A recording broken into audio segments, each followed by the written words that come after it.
Let's see. I think I'm going to play... Let's see, the controller is there. That actually might not be a bad spot. Let's see. I'm going to try this.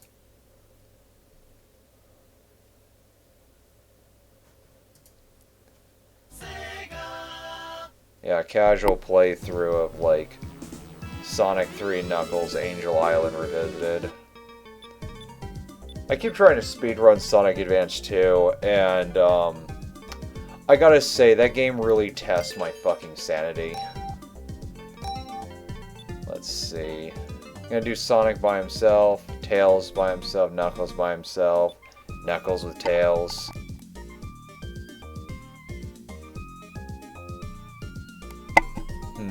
What am I gonna do? So many options. Yeah, there's just so many good options in this game. Let's see, Tails. It'd be kind of interesting to do Sonic by himself, because the last one I did was Sonic with Tails, and I relied on his flyability. Fuck it, I'll do Sonic by himself. I kind of show off, too, like, the fact, yeah, fuck it, I'll do Tails, Sonic by himself.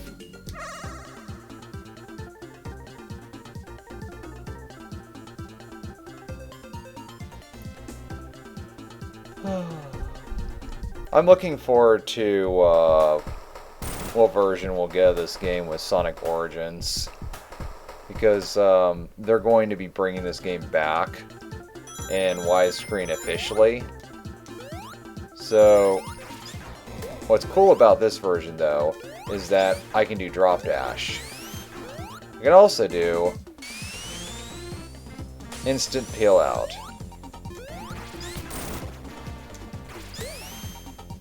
So all the cool abilities. And the special stages are a lot nicer in this version, too.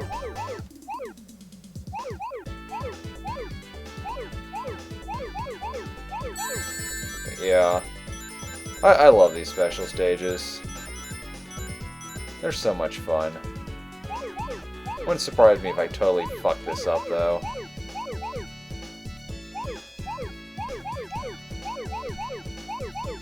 I mean, I normally don't fuck this up, but I could just see myself fucking this up just because I'm talking while playing.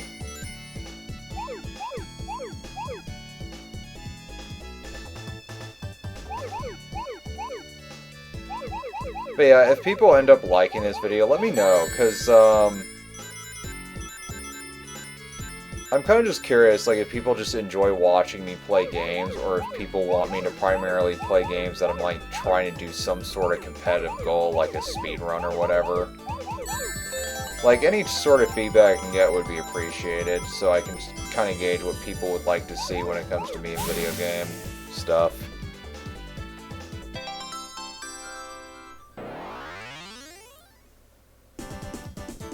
I also hope people like having, like, the controller interface on the right-hand side. I might have made it a little too big. Oh well. If people think it's too big, feel free to mention that. But yeah, I love this game.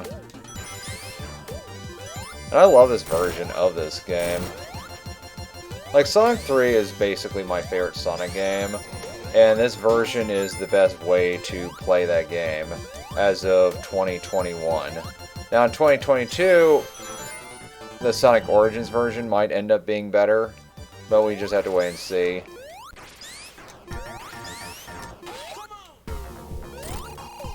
But yeah. One thing I enjoy doing a lot when I play this game is enter these rooms. Let's see. Like, I enter this a lot. What's nice about this is I can get the bubble shield or any other shields. Whoa. I just cannot believe I almost fucked that up. I literally never do that. But of course I'm recording and talking, so I'm probably just going to make a lot of mistakes I normally never make, because I'm just not used to doing that. I'm used to just having my full concentration just on the damn game. See. Oh god. Yeah, if I had bumped into that, it would have like knocked me aside. So this is a trick I've done forever. So it's like, I don't want that 1-up. I want rings. So I just do that instead. I get the 1-up and the rings. And maybe I can get that too? No, I can't. Alright. But yeah. Let's see.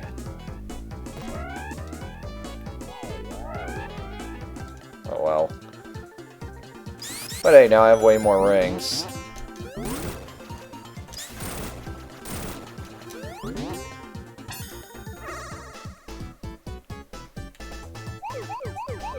I think out of all the bonus stages in Sonic games, I probably enjoy the Get Blue Spheres the most. They're probably not the best design ones, but there's just something about them I've always found really compelling.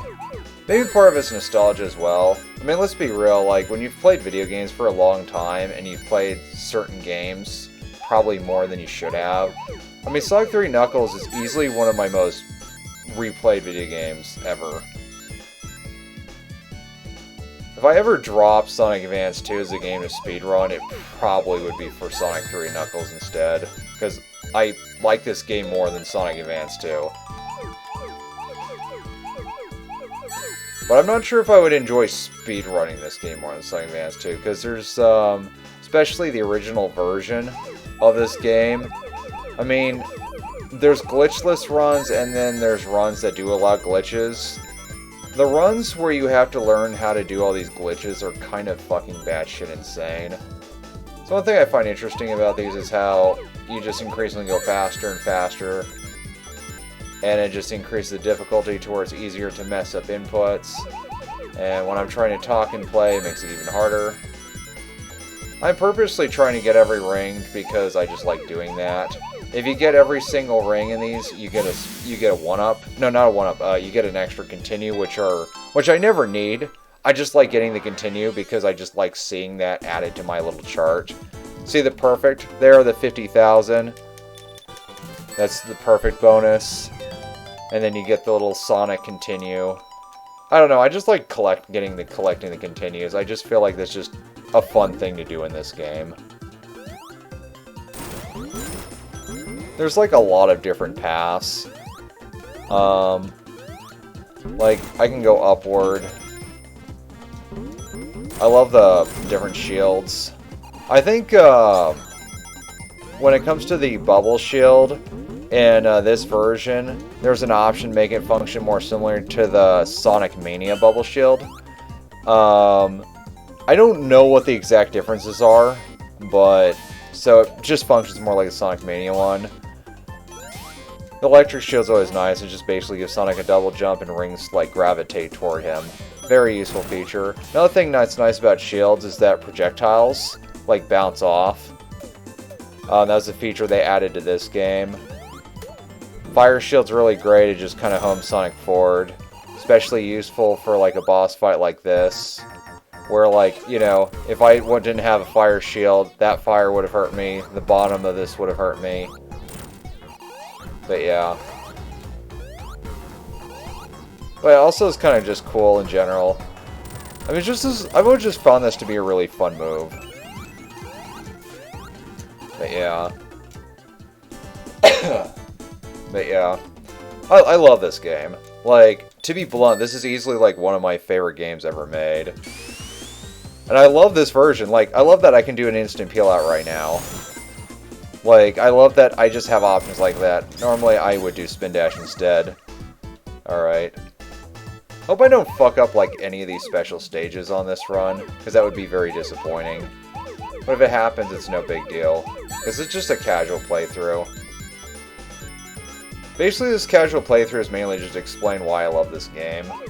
Why it's one of my favorite games. Why this is the best version of this game. And I figured just picking Sonic by himself is a good way to sort of demonstrate that. Because Sonic's, like, moveset is just works so well in this game, especially, like, with this version, with the addition of Drop Dash and Instant Peel Out. And Instant Peel Out is actually kind of a pain in the ass to use when you have Tails with him. Because when you play with Sonic with Tails, you can use Tails to help him fly to stuff, and there's a lot of times I end up using Instant Peel Out when I'm just trying to get Tails to, like, fly and jump with Tails. But yeah. I've done this special stage so many times. You know, now that I think about it, there might be no other game I've replayed more than Sonic 3 Knuckles. But yeah.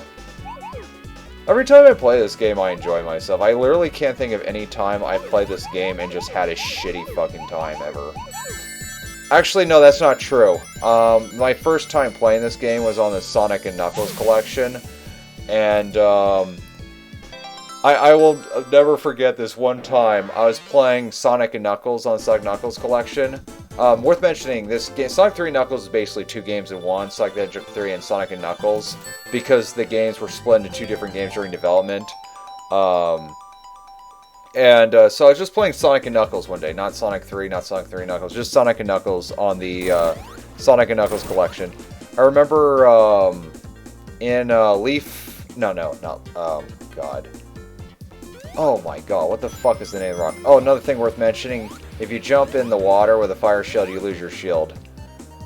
So, I'm just trying to think. Oh god, I'm forgetting the damn name. So that's kind of an interesting thing too, that like, some of the springs can be kind of hidden, to where if I had like, you know, walked under there under the enemy, I would have just lost my precious 12 rings. But now I have my Bulba shield, so now I can just not lose my damn shield. One thing I wish they did with Sonic Advance 2 is that, like, Sonic does have a bounce ability, but it's, like, incredibly terrible in Sonic Advance 2. I wish they made it more similar to, like, this. That's one thing I've never liked about Sonic Advance 2 Sonic. Like, Sonic Advance 2 Sonic is pretty badass. Like, his, oh god, what's the name of that fucking move? I think it's called Jump Dash. I think that's what's called, the move where, like, if you tap the D-pad, like, twice in one direction, you just do this aerial dash. Like, that move is incredible in Sonic Advance 2. He also has, like, a somersault move, which is, you know, useful as well. Let's see. There's an insta-shield move that Sonic has in both games, but it's a million times better than this because it actually has shield properties. For whatever reason, they literally just got rid of the shield properties and nerfed the shit out of that move for the advanced games. I guess Dimps just didn't like the fact he had a move that was just godlike. Whoops. Well, it's funny, I managed to get to this path anyways. So normally this path is intended for Tails. Like, Knuckles can't get up here by gliding because he would just hit the spikes. That's kind of funny. I got up to this path anyways with Sonic by just sacrificing a shield. That's really funny. It's also worth mentioning too that the level design seems a little different. It's because you have an option either have the Sonic 3 level design, the Sonic and Knuckles level design, or Sonic 3 a.i.r level design, which changed some things. So I'm going to show you another thing too about his Insta Shield, and this is part of why this move is so godlike. So this projectile, that move literally functions like a shield. So pretty much Sonic always has like a shield. And I think they actually improved the instant shield, like in this version, as well as like the ROM hack Sonic 3 Complete, to make it better. And I'm so used to like those versions of the game that there's probably going to be times where if I go back to the original game, I'm going to be like, oh, I forgot that the original game, this move didn't work as good. Because I'm pretty sure they buffed the insta shield properties at some when it came to like the shield mechanic. But yeah, there's about 4 of these big rings in the first zone. So last time I tried to get it perfect on here in my first attempt, I actually fucked up this stage. But you know, I'm gonna try it anyways. Why the fuck not? So I have an interesting strategy I've done since I was a kid that it's not the fastest strategy, but it's like one of the safest strategies if you don't want to accidentally get fucked over by the level design. Oh no! Holy shit! That was a total accident. Oh boy.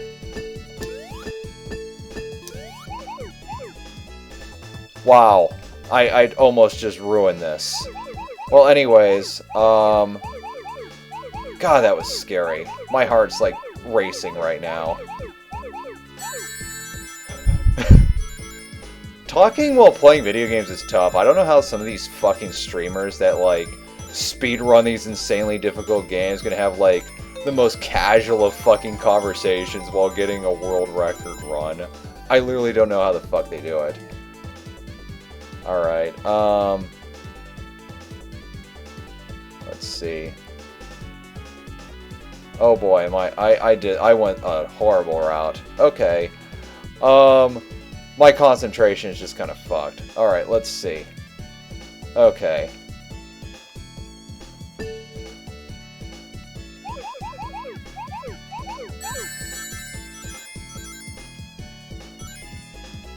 Alright.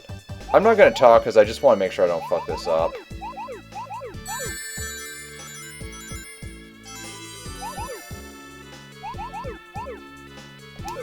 There we go. But yeah, that's a strategy I often do, because you could just jump on all three of those blue spheres. But I've had so many accidents where I ended up killing myself doing that, that I've just done that since I was a kid. A lot of strategies I do in this game, I've just done since I was a kid. Like, back when I got this game, I think I got this game, the Sonic & Knuckles collection, I think in 1998. I think it was 1998 I got that. There's nothing on this side. I have no fucking idea why it went right. Yeah. This move is just so fucking cool. Like, I just love this version of this game.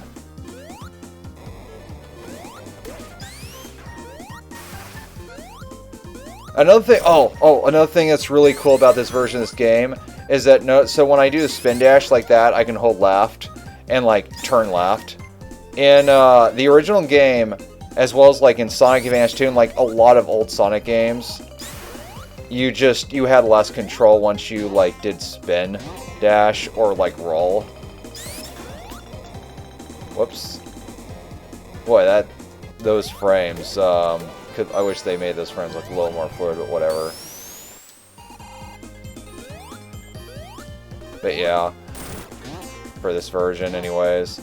I mean, actually, they made a lot of things look more fluid in general.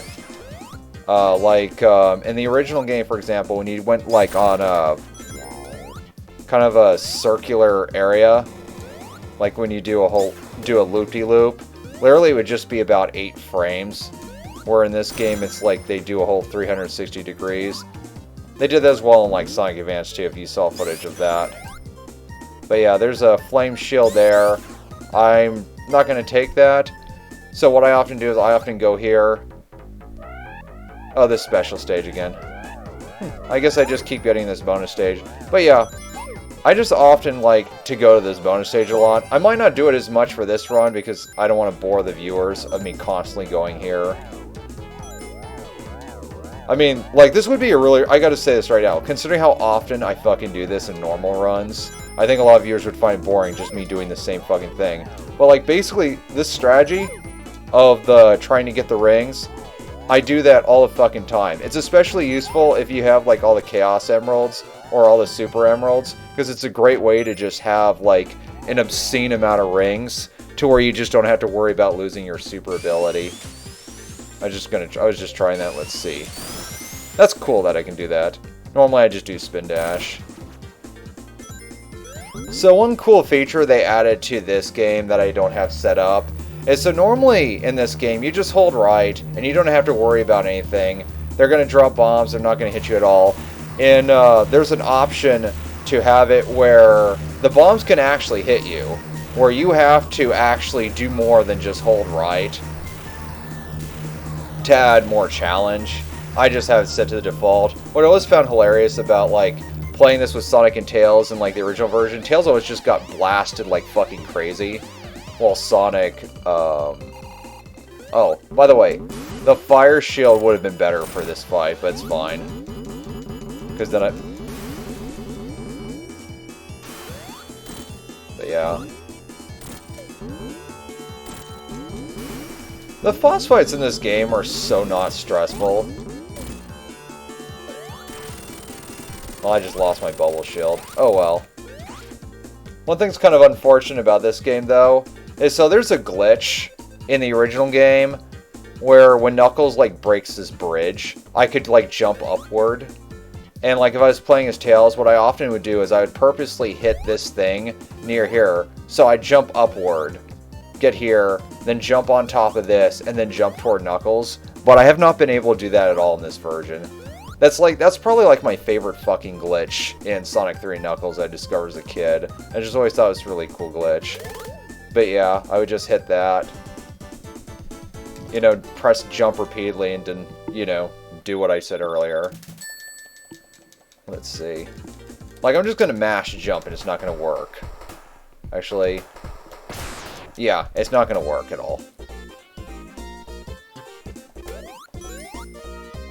So what's kind of interesting is, like, if you have Tails paired with you, or if you're just playing as Tails, you can just go to an upward path, but Sonic has to go this lower path. You know, a lot of people hate water levels in Sonic games, but I've actually always loved this zone. Like, I always thought it was a really great zone as a kid. I think it's a great zone as an adult. I really have no issues with this zone whatsoever. I think it's a fun zone. I get that people hate the fact you can drown Sonic games, but I feel like this zone kind of fixed water levels in Sonic and for like 2D Sonic, largely because it added the bubble shield. Like normally, like having to rely on these fucking bubbles is annoying. That is like the one fucking annoying thing. But if you have the bubble shield, you don't have to worry about that. Yeah, let's see. And another thing too, like most of the level you can technically play above land. Let's see. I think that's going to be, yeah, this is going to be this type of bonus stage. The different bonus stages tend to be indicated by their symbol as well. Like this was all white. So I'm going to make sure I keep my bubble shield, because basically if I go switch to the fire shield, you know, once I go in water, I'll lose my shield. Electric shield, I'll lose my shield. But at least with the electric shield, you can actually kill an enemy. In this game, when you enter, you can literally electrocute them. But there wasn't any electric shields there available, so I didn't consider doing that. At least if there oh, there's an electric shield up here.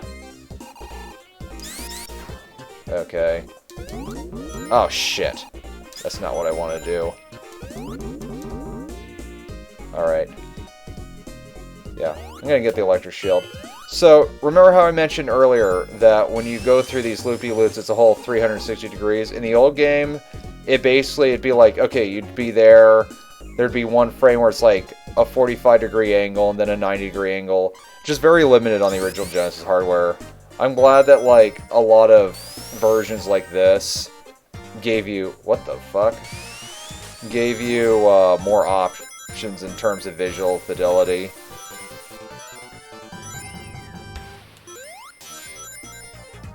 But yeah, this is such an... It's also, Sonic benefits a lot from widescreen, because, like, Sonic games don't have the best enemy placement for how fast you go in these games. Like, that was a huge problem in my Sonic Advance 2 speedrun I posted.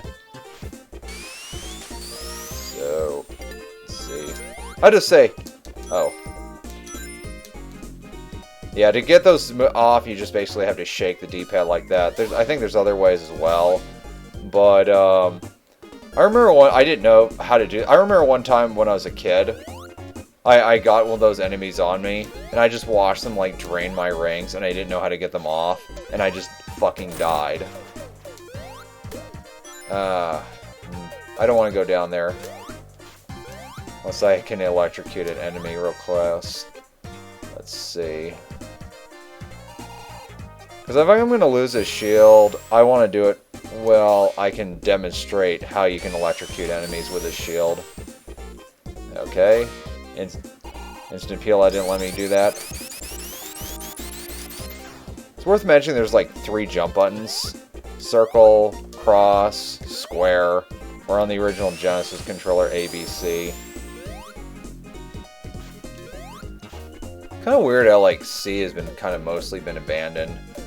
So let's see. I think an enemy has to be close by for me to electrocute them, but maybe this will work. No, it didn't. If an enemy was close by, it would have, the electric shield would have killed them. Oh well, it's in the bubble shield here. See, things like that are why I love this level. Like, you know, I don't have to worry about drowning, because I got the bubble shield. And if I lose the bubble shield, it's my own fucking fault. So, like, this obnoxious mechanic of having to constantly get those air bubbles is just less a big deal. So, what's kind of interesting about here is, like, you have to jump on this switch to, like, get this, go upward. There's just rings everywhere, also. And if you get 100 rings, you get a life. This game's actually pretty damn generous with lives. It's also the first Sonic game that actually allowed you to save your progress. And it's kind of funny that they chose a game that's really generous with lives to do that. So another one of these rings. Hopefully I don't fuck this up. Really hope I don't fuck up any of these during this. Especially because I'm trying to get like a perfect... get all the rings as well. Because I just feel like it. I don't know, it's just fun to do. I just enjoy doing that. And what's cool about this version is you can set it to where have the rings count down instead of count up, so you know how many rings are left. Because the original game, you didn't know how many rings were left.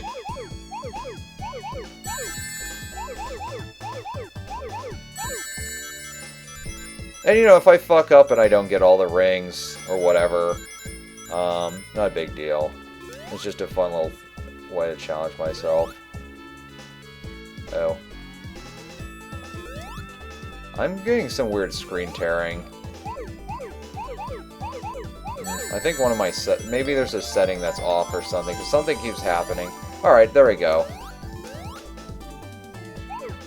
So, I got the perfect bonus, and I saved these 4 for last. There we go. I don't know why I pressed left there just when I hit that, because it was the last damn one. Again, I hope the controller input isn't too big. Probably should have reduced the size of it before starting this recording, but it's no big deal. But yeah. Speaking of water, I should probably take a sip of water. I'm fucking dehydrated. That's one thing I gotta say, it's really important. For people who play a lot of video games, remember to drink fucking water. So damn important. And notice how that was white and it was this bonus stage again. I'm not going to go through that again. I don't need to. Oops. Physics in this game are kind of weird in general. It's just like how they work in general. It's just...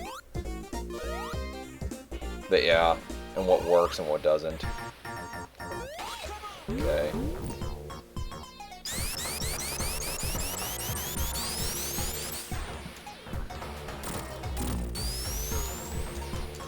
Oh shit. Well, anyways. That boss fight I realized is better off with just the insta-shield. Some boss fights, the insta-shield makes the boss fights like really quick. Also, one fun thing about this this game too is you can, when the signpost goes down, you can just bounce it around forever basically. There's an achievement in Sonic Mania where so with those signposts, sometimes when it bounces on the ground. Oh shit. There we go. Cool feature only in this version. Oh, I forgot. Why? Boy, I'm playing like an idiot right now. I really don't play this section this bad at all. It's kind of funny how much easier this section is with drop dash. Because normally I just have to spin dash. But yeah, playing as Sonic's actually a lot fucking easier with drop dash in this game, because this game wasn't made for drop dash at all. Like, the instant peel out is nowhere near as useful. But maybe I'm just not using it well enough. I've never been that great at using instant peel out in terms of, like, optimizing it well. I think it was more important in Sonic CD because the spin dash kind of sucked, where instant peel out was amazing. Oh, and this is the other third of these bonus stages. I think this bonus stage taught me a lot about gambling. Like, just in general, it's like, you know, I can get so many rings. And, you know, and this can be so addictive, like, oh man, I just want to get all these damn rings. But I could also lose it all. Or lose 100. You can lose up to 100 if you get all Robotniks.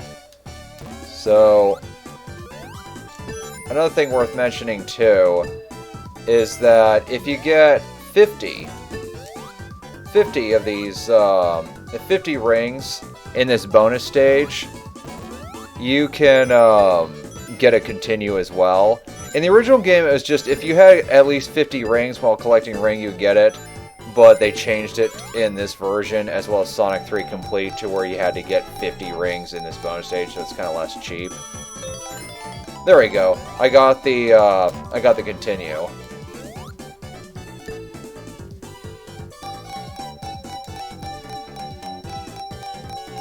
Yep, now I just lost all my rings.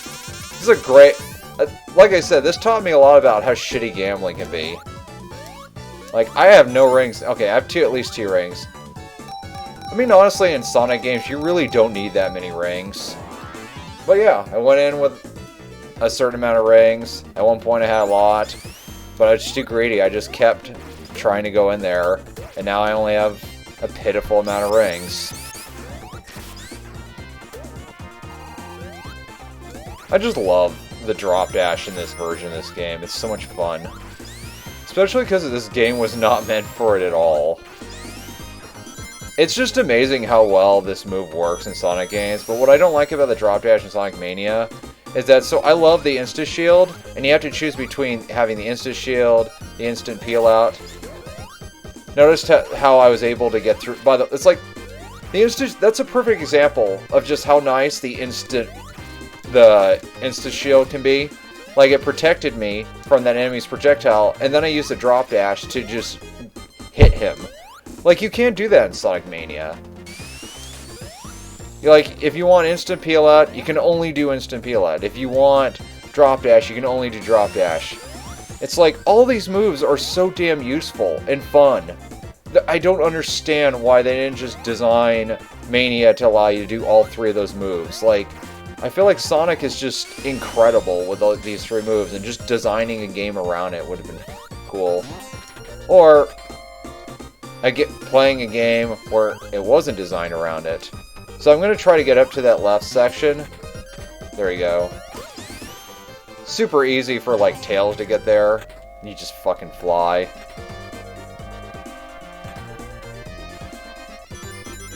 But yeah, by the way, oh shit. I can't believe I just fucking did that.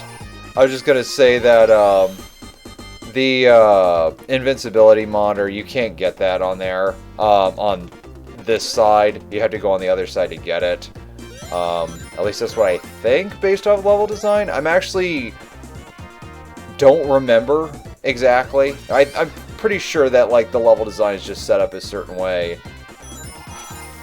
Oh, another thing worth mentioning, too. So there's two sections. There's at least two sections like this. And, you know, there's these spikes. And in one area, over there's like a 1-up. Not 1-up, invincibility shield. In another area like this, instead of getting an invincibility shield, it's a freaking Eggman monitor, which can damage you.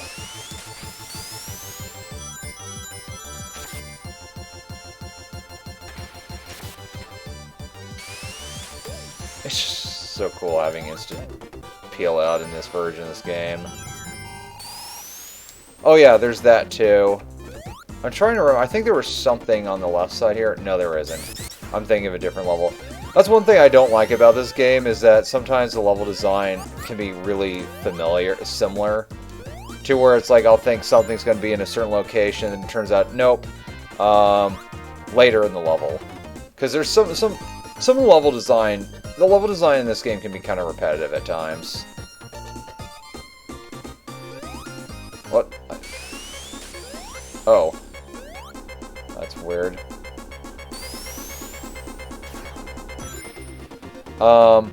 Yeah, just now when I tried to do instant peel out underwater, it wasn't working very well on that platform. Huh, that's weird. Oh well. I also like how when you do instant peel out underwater, look at that animation. It's not as fast as animation. It's also worth mentioning, this fastest animation was not in the original game. They just add it because it was just a cool animation from like Sonic CD. So it just makes his running just look more cooler, because normally Sonic just basically has walk, and then he has like the second run and then instant peel out. So yeah. But yeah, so walk, this run animation, and then instant peel out for this game, where normally it's just two different type of walk animations. I'm probably being fairly repetitive. Oh. And that's what happens when you fuck that up. Fun game. See, like, I can get hit by shit and it doesn't piss me off.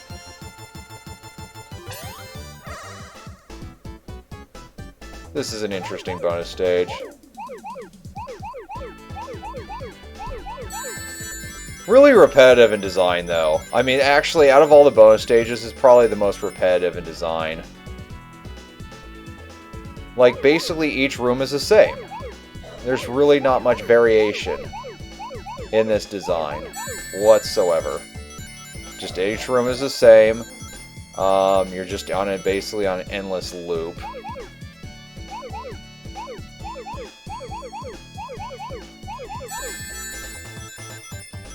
I don't know why I just hit that early.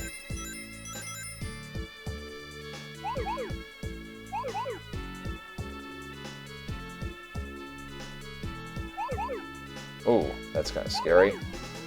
Though that's another thing too, it's really easy to fuck yourself over, where it's like, oh shit,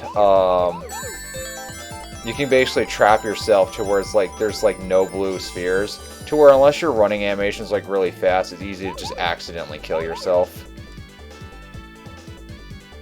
Oh, so all the rings are gone, so I just had to collect these fucking things, and just hope I don't die.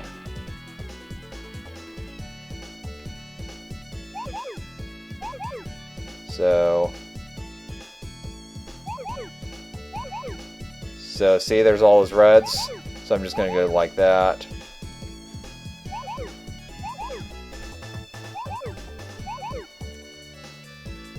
See, all those are reds, so this is the best way to go.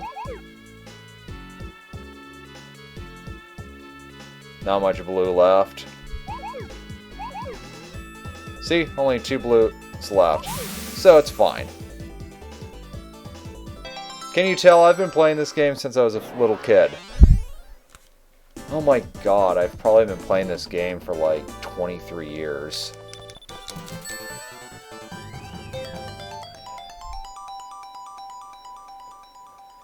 But yeah, really fun game.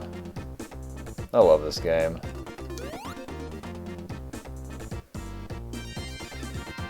And I love how it's so heavy on platforming, too.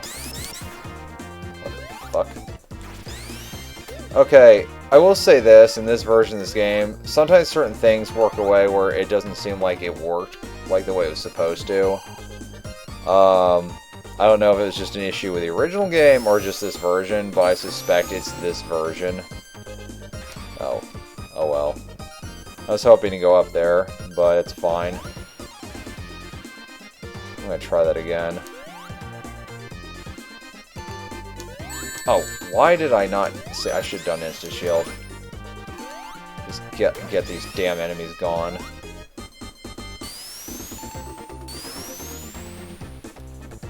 So notice how when I did that spin, when I went into a ball, I actually went higher. That might have affected. I think that affected that as well. It's fun to just go in a ball a lot, but how useful the ball is kind of just varies by the stage. Gives you a lot of protection.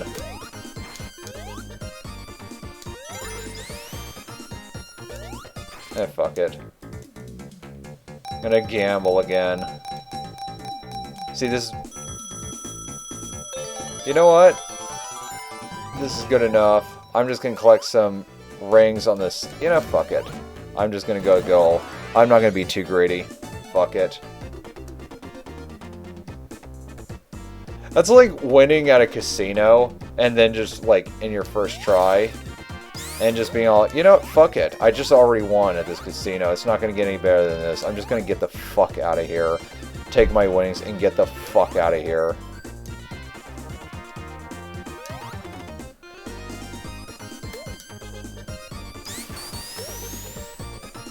And I just spin through that.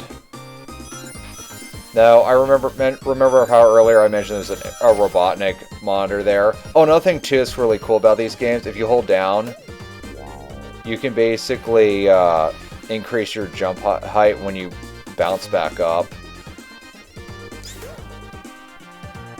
Boy, that almost crushed me. That's one thing I have to say about this game, is that it's very easy to die to being crushed. Knuckles being an asshole again. Fuck you, Knuckles. Look at Sonic's animation. He plummets downward. I love the animation in this game. Now imagine if I got a Robotnik just to get rid of my winnings. Why does Tails only give me like 20 rings? I think if I get Knuckles, I get 30 rings. That makes no fucking sense in the context of like Sonic 3, because like, you know, I'm not going to spoil anything for people who have never played this game. Let's see. I want to see if I can get another continue. See, this is what I do a lot while playing this game. I just do a lot of the same things. It's funny how that just gives me 2 rings. Yep, and now I just lost 100 rings. See, I'm a greedy bastard. And yet I'll still go back anyways. I think this game honestly made me fear, like, gambling as a child. That's one of the reasons I don't like Casinopolis that much. Because it's cool that it's like a casino, but that's not always a good thing. Having, like, casino functionality well represented in a game. But yeah, I just find this really addictive. But at least it's a fucking Sonic game. Rather than, like, losing, like, a bunch of my fucking money in real life.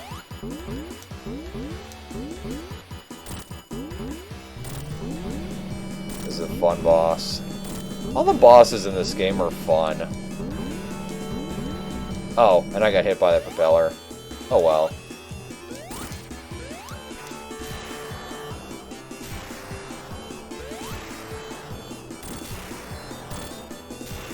Oh shit, I was hoping to get in the head again. Oh well.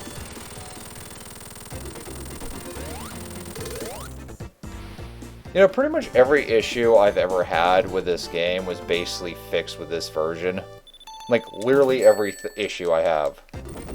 Like the ring count, for example, when it's counting up the rings, sometimes it would take forever. Or like in this version, they allow you to just basically skip it. Or just shorten it quickly. God. Now imagine if you could do instant peel out, well, not instant peel out, oh fuck, I went the shitty path. Oh well. I like this path very much. Because it's easy to get hit by that, but at least you can react to that better in this version. One thing I do like about this stage is, like, that thing is going to be the mini-boss, and they just have little sections like this. They kind of give you a sense of like, oh, this character exists. Like, just little things like that are just really cool. And I feel it's more impressive, like, on the original version, because it's just cool that a Genesis game, like, did stuff like this. Let's see.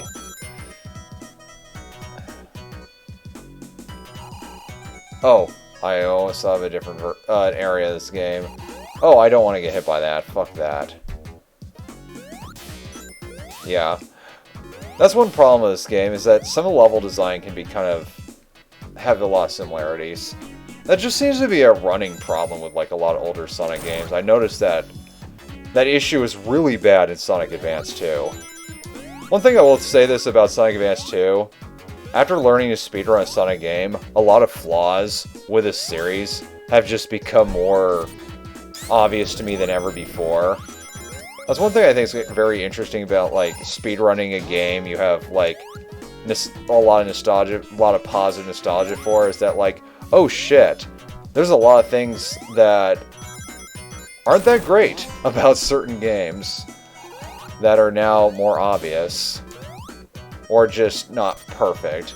But also keep in mind, like, 16-bit games, they can't have, like, as much environmental, like, variety as, like, a lot of modern games, because of just hardware limitations. Let's see. Already have that shield. Another thing, too, I love about this game is, like, so I can go two different paths. I can go this path, which I'm not going to go near towards spiky thing. Ah, fuck it. I'm feeling brave today. Not anymore. So I could get this monitor and be pointless because I already have this, except it add a little to my score, but I like to just leave those monitors there anyways, just in case I get hurt so I can go back. Boy, I just keep getting this one bonus stage over and over again. That's another thing I like about this game more than Sonic Mania, is that I look forward to constantly entering those things. Where in Sonic Mania, once you get all the blue spheres, basically, you just do this minigame that's kind of like some spinball-like minigame that... I mean, not spinball, pinball. I thought it was Spinball because there's this game called Sonic Spinball that's a pinball Sonic game. I don't like that game very much. If someone loves it, cool. I suck at that game. But I also I'm terrible at pinball. It's kind of funny that, like, considering how much the Sonic series has been influenced by pinball, that, like, I'm actually really bad at pinball itself. Oh, shit. I can't believe I did that. Alright. Gotta go slow, because I don't want to fucking lose my rings. Oh god, in this trajectory, like, if I jump, it's gonna lean me toward leftward because of just the terrain. Like, there's a lot of careful platforming in this. Oh shit. Forgot the brakes. And this version allows me to do shit like this. Seriously amazes me, like, how well this move, like, works in, like, all the classic Sonic games. I especially love it with the Insta-Shield. I could actually hit that enemy while it's in spike form if I'm using the Insta-Shield. Oh, I thought I could. I guess not. Oh, well, I just got proven wrong and lost 300 rings. Oh well. Oh well, it was worth testing. Sometimes I misremember stuff.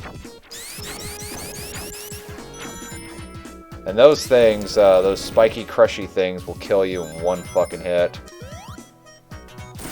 Some people don't like this zone for some reason. I don't understand why. I mean, at least I'll say this. At least with this version, I can turn off the time limit. So the fact this zone is just a fun zone to explore. You know, I don't have to worry about fucking dying to, like, not beating it under 10 minutes. I feel like the 10-minute time limit made more sense with, like, the first two Sonic games when the levels were a lot shorter. Like, some of the levels in this game are huge. Yeah, there's nothing there. Oh. I can't believe I just did that. Oh well. I find it interesting that they often throw this one, like, near bosses. It's like, this is literally the best bonus stage of the 3, because you can get a lot of rings, there's, like, no risk. And again, I just do this a lot. It's just a lot of fun. I'm gonna stick with the bubble shield, because, partially because, like, this boss fight has a lot of verticality to it, so the fire shield's, like, less used. Fuck. Oh well. The game really wanted me to have the fire shield, apparently. That's fine. Whoops. But yeah, I've just done this strategy since I was a kid where, like, I want the damn rings instead. God damn it. Fire shield's fucking useless to me. Already have it. There we go. Yes, I did that. I'm so glad I was able to do that. And yeah, it doesn't really matter if I get hit by that. There's no consequences being hit by that at all. But see, if I had the bubble shield, I could have reached it more vertically. Also, like, those things that come down and hit you, they, like, don't fucking hurt me at all with this damn shield. This boss is just kind of a joke. If you have a shield in general. But it's even more of a joke. This boss with the electric shield would be optimal, because then you could just double jump. Oh. Wow. That's sad. I actually lost my shield. I'm ashamed. Oh. Ah, damn it. But yeah, that monitor popping up, that happens sometimes when the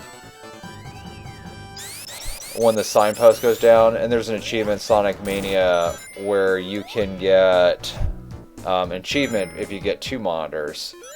I used to be really good at, like, bouncing that thing as a kid, but over time, as an adult, I somehow got worse at it. It's kind of weird how, like, when you get older, there'll be certain things you're just much better at as an adult, playing games, and then there'll just be random things where, like, you're just worse at compared to when you were a kid. It just varies.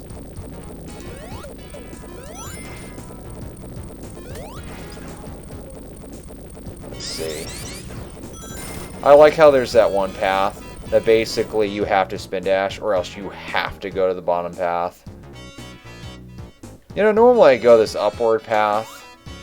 I'm just used to doing that. That's just sort of my comfort. I'm used to going there, but I'm gonna be adventurous. I'm gonna actually go to the lower path because I haven't done that in a long time.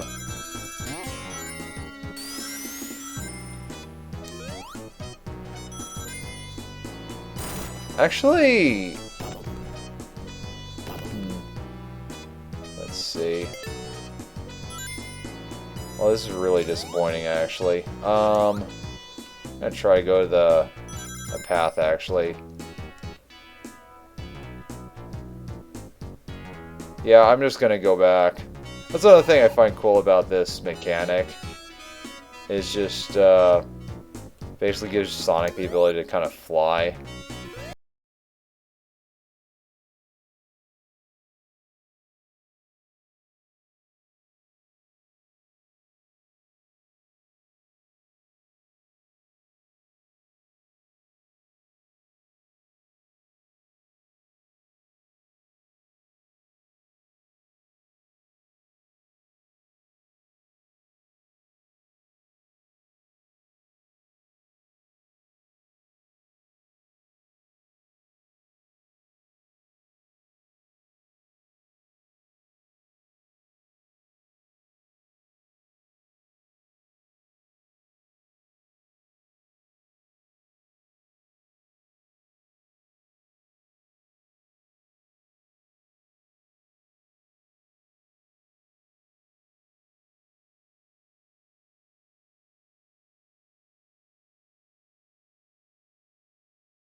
Let's see. Oh, whoops. Oh well. Oh well, it's fun while it lasted. And you know, if you had tails or whatever, you could go up there. Or you have one of these. A lot of level design really... This game did a very good job, like, adding verticality to the level design. This is just such a fun game. I know I keep saying that, but, like, I just really enjoy this game.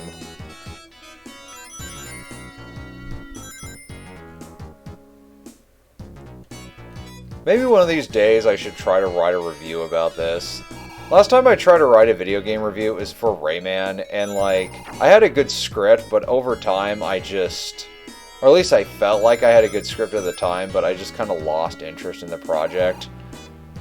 Plus, like, I was struggling with, like, depression issues, and, I really hated the way my voice sounded back then.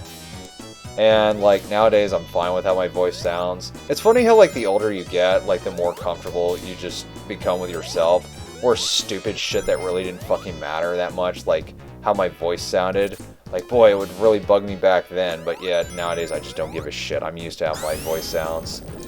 What's fucking weird, though, is that, like, the way I talk, like, people hear a voice that's relatively monotone and deep.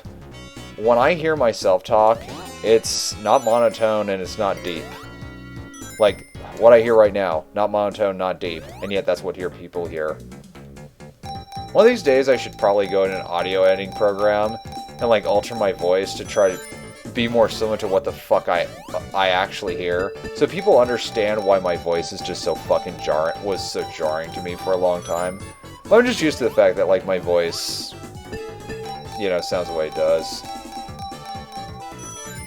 You know, this is boring. I'm getting the fuck out of here. But yeah, I waste a lot of time just doing that. A lot of fucking time. Another thing... Oh, God. But yeah, you can do... There's like different paths based off of how you jump. Like, so okay, I jumped there, and it took me to this right-hand side because I jumped right at that area. But like, if I go just hold right, it's gonna take me left. There's a thing over here. Oh, yeah. Oh, fuck. I forgot that was there. Oh, well. It's fine. Oh. I don't think this shield is going to be... Well, see, that helped me there just now. See, I'm getting... See, they put this in a good spot where there's like all these spikes and all these enemies in kind of an annoying placement. You can kill that.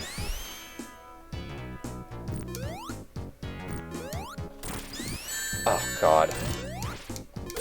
Shit. Oh, my God. Well, I can't believe I fucked this up. I'm embarrassed. As someone who's played this game for a long time, I'm embarrassed I fucked it up that bad. Oh, well. And no rings. Alright. I love the fire shield. Why did I just run into that like an idiot? I know when I like autopilot with video games where I'm like, I just want to run forward, I just want to run forward, I want to run forward, and yeah, just dumbass me. Oh well. Fun, fun, fun.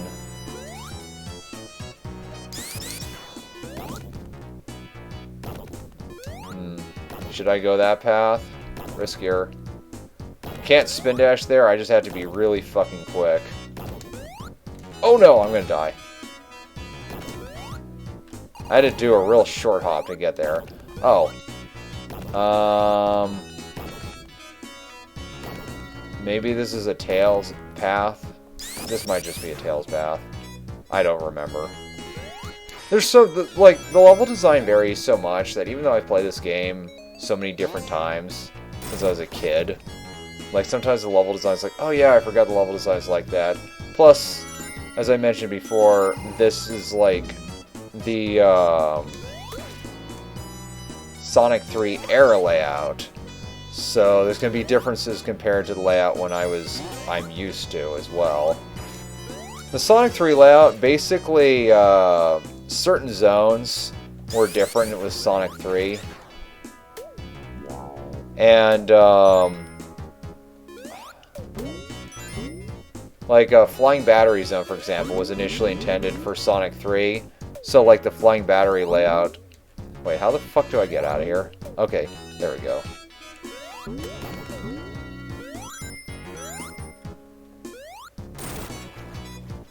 Yay, one of these. Now I can get my final...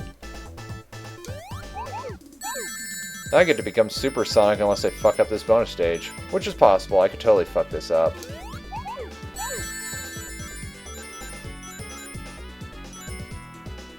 I'm a man of many faults.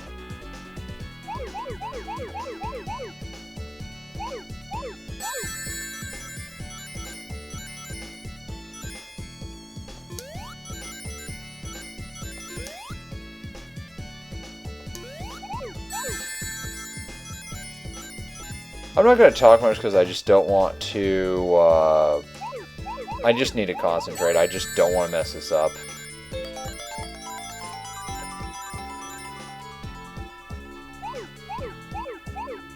Oh boy. I think I might actually be getting too much of the regular blue spheres to where I might not actually get perfect. Oh, I did get a perfect. Okay, this should be easy. I just need to find a... Okay, there we go. Oh. 4 more. They're somewhere.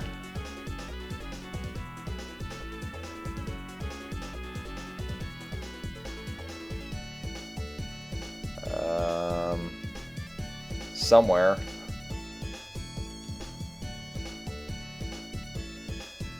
There we go.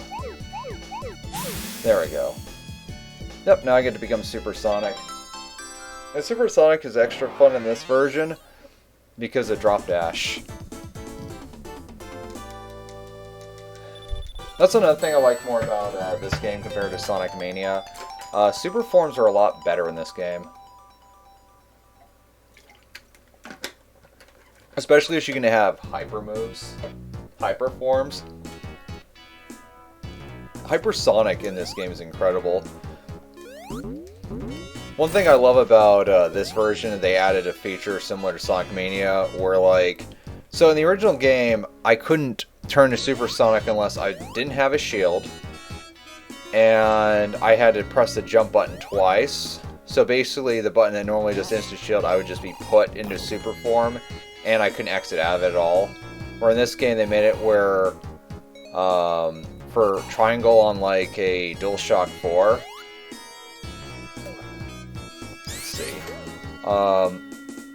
Triangle on DualShock 4, once I have like 50 rings, I can just press that button to enter super form or leave it.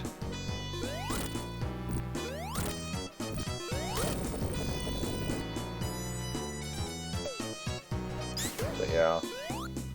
Yeah, I wonder how many kids literally just walk to the right thing. Oh, it's just a spike thing and then just get sniped. Let's see. There we go. So I press that button, now I'm super. And now I can exit it at any point too. And these bonus stages become extra useful. Extra useful when you have like Super Sonic. Oh yeah. So this move plus Super Sonic is incredible because basically... So here's the thing. There's no water in this zone, so I'm not going to benefit at all from having the water shield with Super Sonic. The fire shield with Super Sonic doesn't add anything for Sonic. Let's see. But the electric shield, having rings gravitate toward you when you need rings. Also love like super peel out with like Super Sonic in this version. Drop dash. I love that little sound effect. It's just so cool. It just makes it seem more intimidating.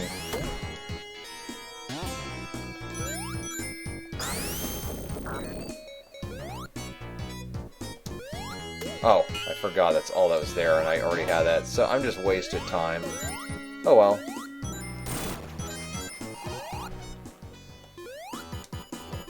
One, 2, 3, 4, 5, 6, 7, 8, 9, 10.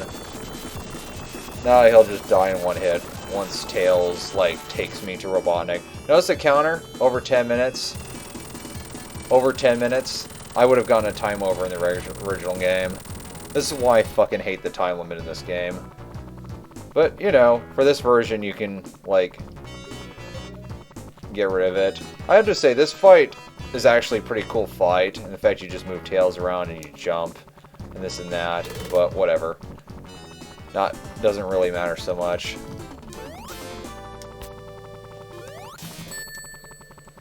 And Tails can just re-grab you. I always thought this was a cool fight in the original game.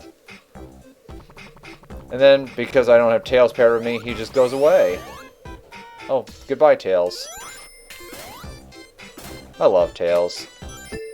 It's honestly fucking surreal to me. Just, like, how much fondness I have for, like, other people's intellectual properties that I have, like, no fucking ownership over. But I feel like with a Sonic fan base, because Sega's, like, really cool to their fans, it almost feels like even though, you know, Sega owns the IP instead of the fans, it doesn't feel anywhere near as control freaky, I guess you could say, like Nintendo. Like, in some ways, fans actually have a lot of control over this IP. Like, fans make their fan games, fans make a lot of fan art that Nintendo doesn't, like, Sega has no problem with. No matter how fucking crude the fan art. Wow, that was pathetic of me. Oh well. This is such a fun game. I love this game. Playing this game puts me in a good mood.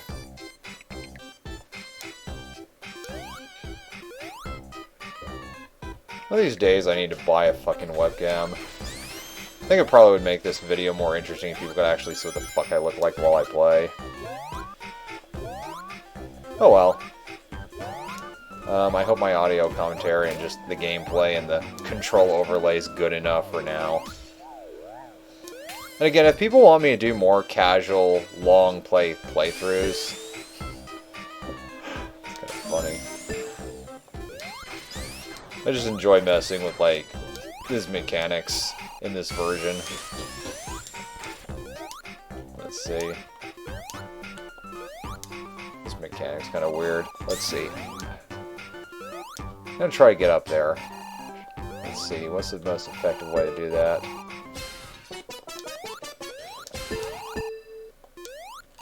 Oh shit, I almost died.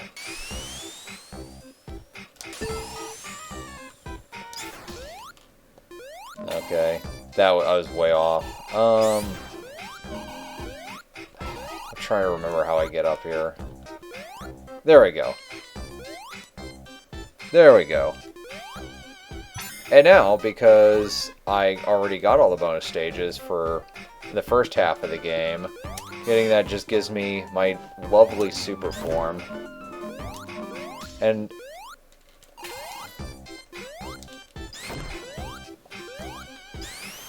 let's see. Super Sonic's like a lot taller. I mean, not taller, jumps higher. There's so many fucking fan characters that were made of this character where they just took the Super Sonic sprites and altered it. God, I have so many memories like reading sprite comics that just don't exist on the internet anymore. And see, little things like that is like part of why I have so much damn attachment to like this property in general. It's just the fact that like a lot of fans just did a lot of interesting stuff with Sonic. I wouldn't care about Sonic anywhere near as much as I do if Sega like didn't respect its fans. It's one of the reasons why, like, I just don't have any motivation to actually get good at Smash Bros. Anymore. Because I just don't feel like Nintendo actually gives a fuck about their fans outside of their money. And really, the natural thing that would have worked for Nintendo to be countered in some sort of way by the Smash community would have been to do the whole boycott Nintendo idea that I think Armada had. And it never caught on. Never fucking caught on. Nintendo will just continue to release games for insanely high prices of old games remastered. One day I saw a tweet where someone complimented the fact, like, oh, isn't it nice that for this remastered, improved version of Sonic Colors, it's going to be only $40. You know, a remastered version of a standard definition game, $40. You know, isn't that reasonable? Like, in 2021, compared to what Nintendo does. And some Sega fanboy, not Sega, no, not Sega, some Nintendo fanboy who's like all big on Zelda is like, well, you know what? I think Skyward Sword is totally worth having to spend $60 because it's just such a great game. And it's just like, I'm not going to insult the intelligence of Nintendo fans, but their loyalty to Nintendo, I don't understand it. Like, again, oh, if I had the electric shield, by the way... Oh, I just lost all my rings. Oh, wow. Oh, I could have just switched to Supersonic. Man, I'm just doing like... I'm playing like an idiot because I'm just too focused on commentary. Oh, that could kill you, by the way. Boy, I don't remember ever, like, doing this fucking battle. Boy. You know, this would be hilarious if I actually fucking died. Like, this is literally hitting everything in just the worst possible way. There we go. But yeah, bottomless pit that goes away.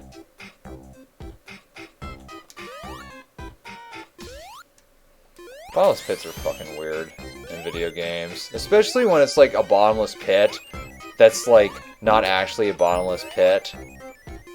Like a good example, in Crash Bandicoot 1, there's this one area you can go down to, as long as there's a gem there. As long as you have this colored fucking gem, you can go down there. But boy, if you don't have that colored gem, jumping down there will just kill you. And it's like, it makes no fucking sense. It's just, there's weird things about like some games with bottomless pits. Oh well. I was trying to see if I can get 2 of those monitors. Oh well. I can't believe how fucking shitty I played that mini-boss. I think it's mostly because I just focused on, like, commentary and just screwing around with, like, the controls. What a fucking pace breaker that is.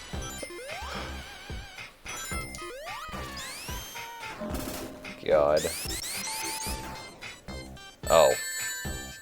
That's another thing I like about this game, too. If you're just holding right, hitting spin dash constantly, it's eventually gonna fuck you over.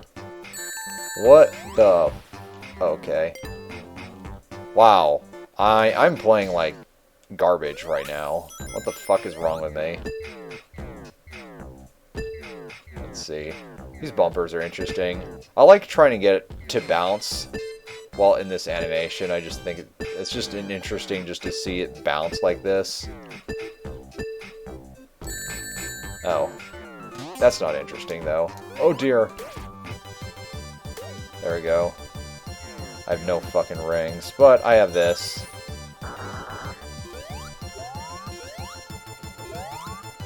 I feel like Sonic games, if you know level design, are fairly forgiving in some areas.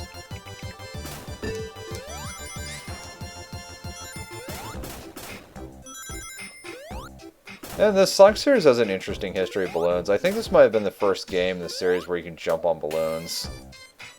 If I had, like, the electric shield, I'd be invulnerable to, like, all that type of stuff.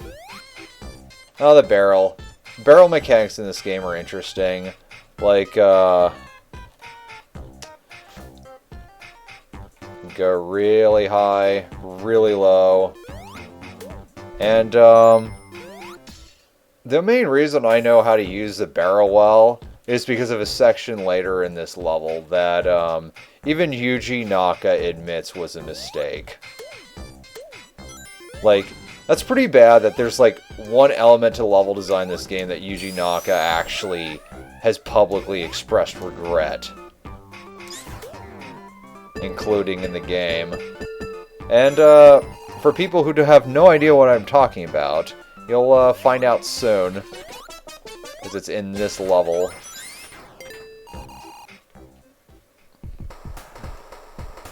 It's funny how, like, I stopped going to those bonus stages, like, after I can turn supersonic, and it's like, that's when it's, like, really useful to get all those damn extra rings. Also, another thing, too, every time you hit that thing, you get, like, 10 score points. There's an achievement in this version of this game where if you get, like, 1,000 points, you get an achievement, and achievements unlock little, oh god, that almost crushed me. So weird. That animation, like the... But yeah, I just love messing with, like, mechanics in games.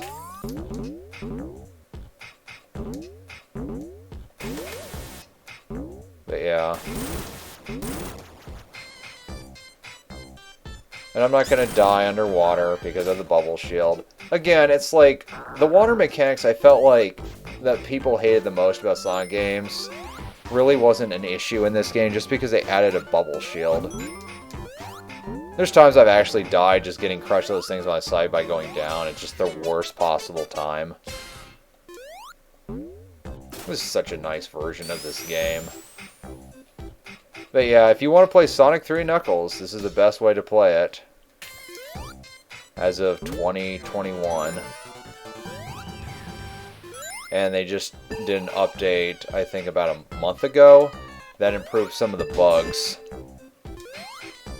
Among other things. And who knows, maybe even when Sonic Origin comes out and there's an official widescreen version of Sonic 3, some people might still feel like this is the best version just because of all the cool features they added. What the fuck? Okay, I'm not gonna move. Okay, left. Alright. Sometimes little things like that happen in this game where, like, I just need to hit my buttons just the right way, or else the physics are just gonna do weird things that slow me down. What the fuck? Oh well. You deserve to die, enemy. God. Drop Dash just literally works. This game almost feels like it was made for Drop Dash. A lot of the old Sonic games actually feel that way.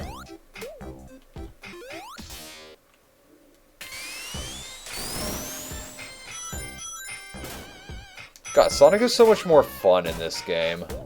Like with this version of this game, just because of both drop dash and instant peel out. Oh, that was really stupid. Okay. Well, whatever. I screwed up. I was trying to see if I could actually switch to Super Sonic when going through this thing. Guess not. That'd be kind of funny. There we go. Look how much faster. Also, look at that. It's just the same fucking animation, except they just recolored it. That's one thing I don't like about Super Sonic and Hypersonic in this game, is that there are some animations it would have been cool if they had changed them. Sonic 3 Incomplete. Oh, here's the Rocket Barrel area. So yeah, this section right here. Now in Sonic 3 Complete, they actually changed this animation to be an actual supersonic animation as well as a hypersonic one. But yeah, there were so many people who played this game, or played the original Sonic 3, never beat the game because of that one area. They couldn't figure out how the fuck to get down there. Like, if you know what to do, it's really quick and easy. But if you can't figure it out, it's just disorienting as fuck to a lot of players. Super Sonic just looks so badass. And also, look, Sonic has fucking green eyes. Whenever I hear people bitch, oh my god, Sonic, green eyes, why? What would they think? It's like, look at this. Game from 1994, Sonic had fucking green eyes.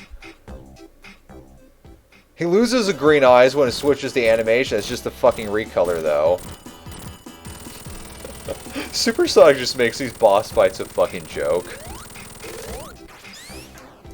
Just an absolute fucking joke. It's funny.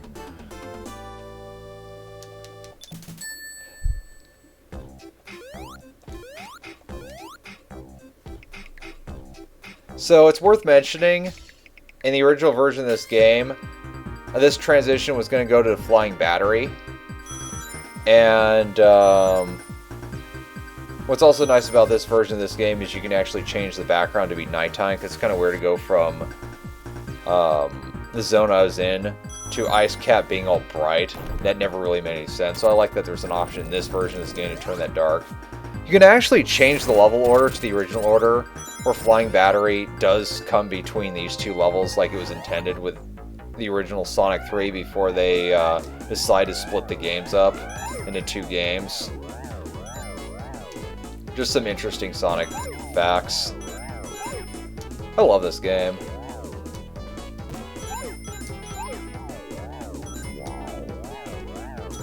You know, I think I want to keep the bowl show because there's... I'm actually trying to think, like... Actually, I think the only water in this game is actually just a death hazard. And once again, this strategy I've done forever.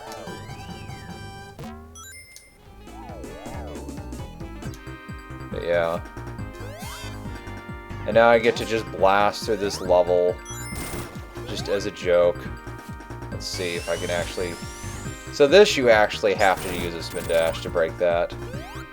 Now Supersonic is so fucking fast, you know, you don't have to do Supersonic to... I mean, okay, when you're Supersonic, you don't need to break that at all. You can just fucking jump insanely fucking tall. But regular Sonic, he needs to break that with a spin dash. Also a ring here. These are just scattered throughout this game. These big fucking rings. There are Sonic websites where you can look at the level design. That's kind of funny. Where you can look at the level design. That's weird. The up animation. Green eyes. Black eyes.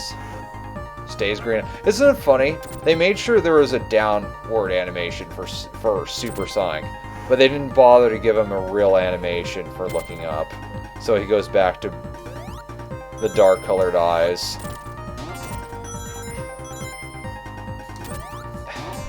The art inconsistency is annoying. That's one thing I do miss about Sonic 3 Complete.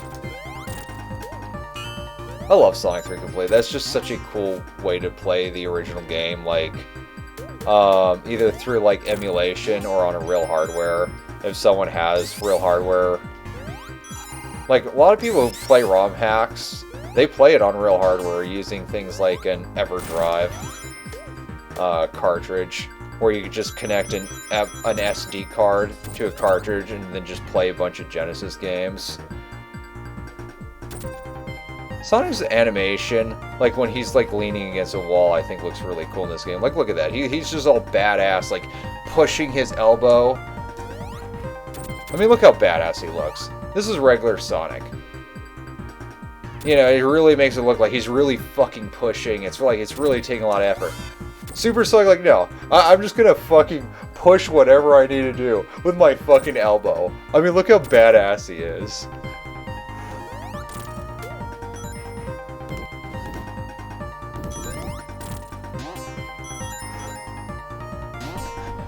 But boy, do I hate the art inconsistencies in this game. This game has a lot of art inconsistencies.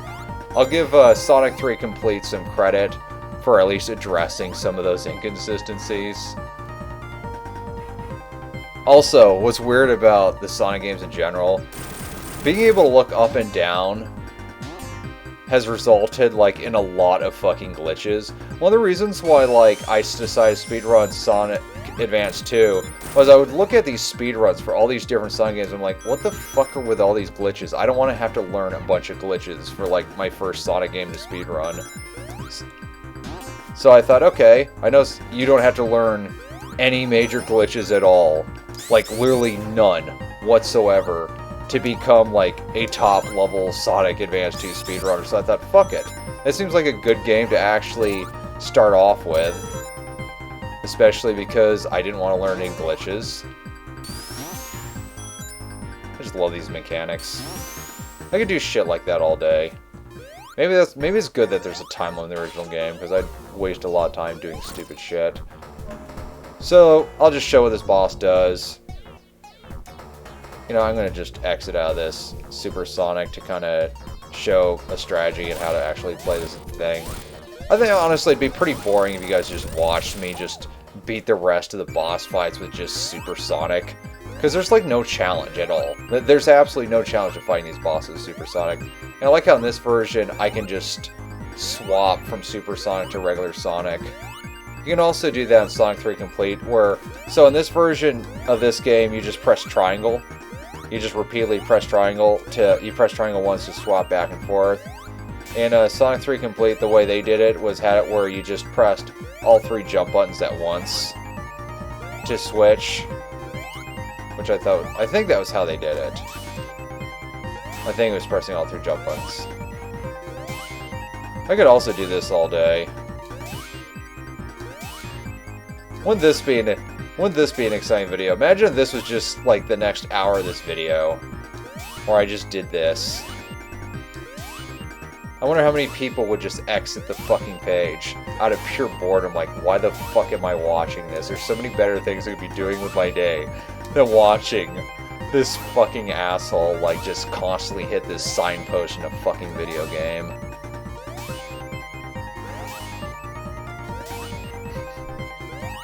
I'm gonna stop.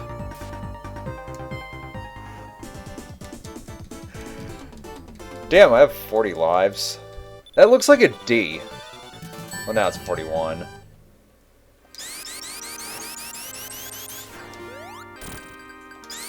But yeah. People also speedrun this version of this game, by the way. What's kind of funny, you can select if you do it with or without glitches. If I ever decide to speedrun this version of this game, I think I would try it without glitches. Because I don't know, I'm not that into just glitching games. Unless they're like relatively harmless glitches that like don't alter the gameplay that much. But like the way you play a game is like radically altered to where it's like I don't know. I guess for me personally, it's like when I play games like this, I kind of like to try to relive like good memories from my childhood, among other things. And so it's like if I'm playing a game where I'm just glitching it like fucking crazy, it's like, this is not kind of the game I remembered. Wow, I sound like a massive nostalgia douchebag. Oh well. Sometimes I wonder if like a lot of millennials have like an unhealthy obsession with their childhood, because like a lot of this type of stuff that millennials do in their free time is the same type of stuff they did as adults. I mean, they did as kids. Like, for example, kids play a lot of video games. A lot of millennials play a lot of video games. Where it's like, I think back of like, when I was a kid, and my parents being like baby boomers, it's like, my interests and their interests were like more distinct. Where I've noticed with like a lot of millennial parents will have like way more in common with their kids, because they enjoy doing a lot of the same type of stuff, like play video games. But if anything, that probably helps to create better bonds with, like, kids and parents, that they have, like, more in common. Ah, shit. I was hoping to go up there. Oh, well. Let's see, I'm gonna try to do this again.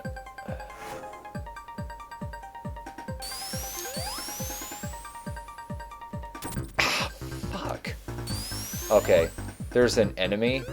I think that's right there. Yeah, I'm just gonna kill this just in case it screws me.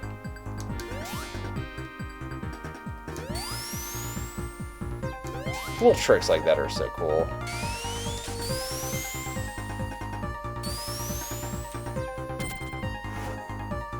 I wonder how long this video will be once I'm like done with this playthrough. I want every little fucking ring. There we go. I don't need all these rings.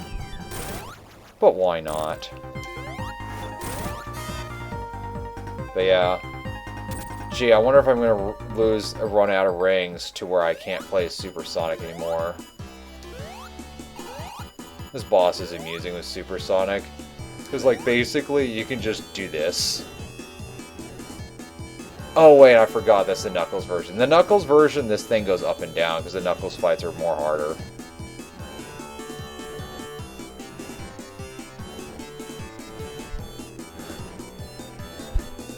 I mean, I'm surprised. I don't wonder if anyone's ever like made a Flash animation just making fun of just how absolutely awful it must be for Robotnik to fight Sonic was when he's playing a Super Sonic. Like nothing he does works. He just gets hit multiple times. Like I'm just like literally nothing will hit me. And if I'm playing as like Hyper Sonic, look at that, I can just fucking jump up and hit him. At least, like, with regular Sonic, he has to, like, jump on the platform to hit him. Hell, I could probably jump above him. Yeah, I can.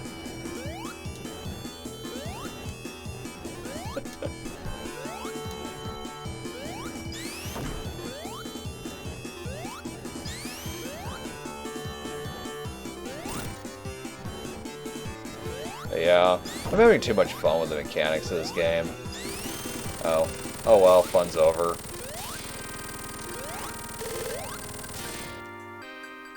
Look at the fucking art to this game. The background is so pretty.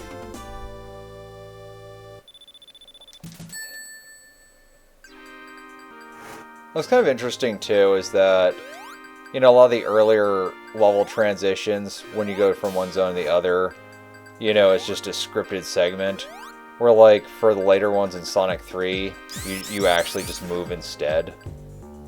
I thought this was kind of an interesting segment, how you just jump up there.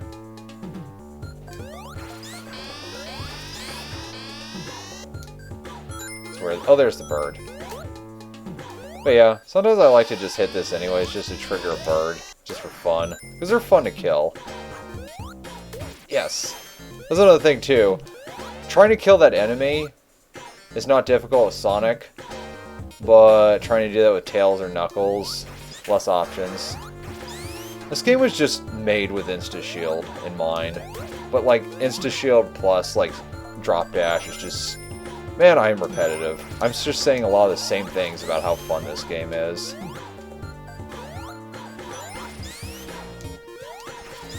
Also, there's a bitchin' song.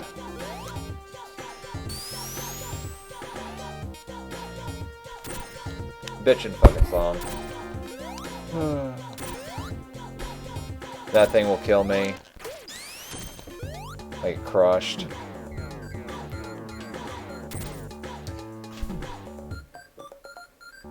I kind of think it's going to have interesting transition, how it's like, okay, you see that, then you walk in here, and then you see what's inside. Kill that enemy, you have to wait until it's vulnerable. But yeah. Then I had to break a thing. Oh, whoops. Forgot there was a spike thing there. Oh well. No biggie. Now it's like if I want to hurt this enemy now with a shield, my options are like way fucking worse.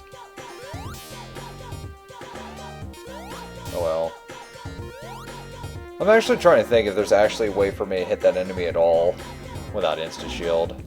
That's just kind of cool that, like, Sonic actually has, like, a way to attack an enemy that, like, other characters really can't.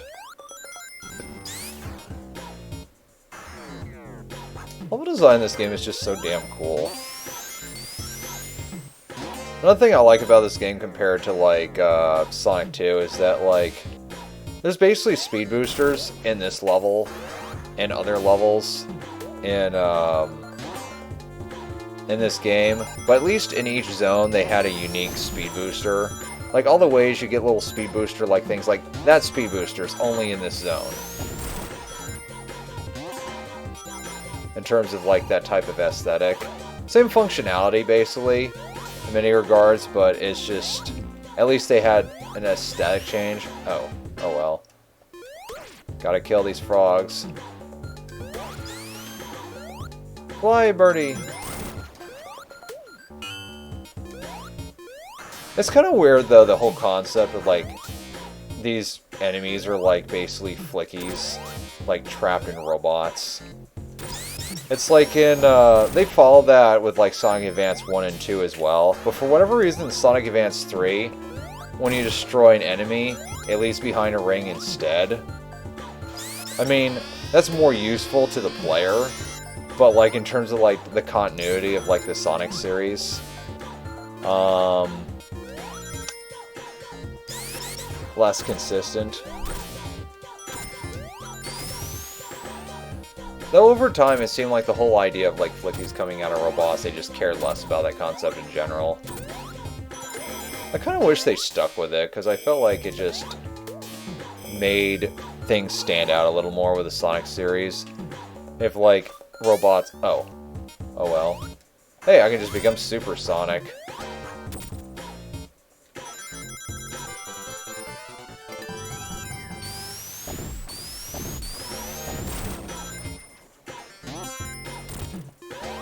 Damn, I was hoping to see if I could hit Robotnik a second time.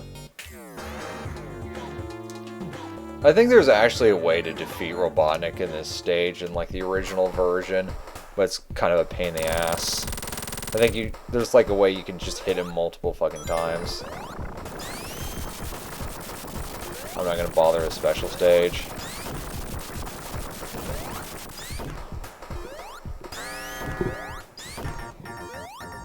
Now this boss, absolute joke with Super Sonic. I'll just leave Super Sonic for now. So what's kind of interesting about this boss in general, actually I'll just demonstrate something. It's like, basically it's a 6-hit boss, that's pretty common for the mini bosses. But at the start of the fight, he has like a top section and a bottom section. You hit him 3 times. One of those sections goes away, and then after you hit him another time, it, the boss just dies. I'm not gonna hit that signpost anymore. I need to drink some fucking water.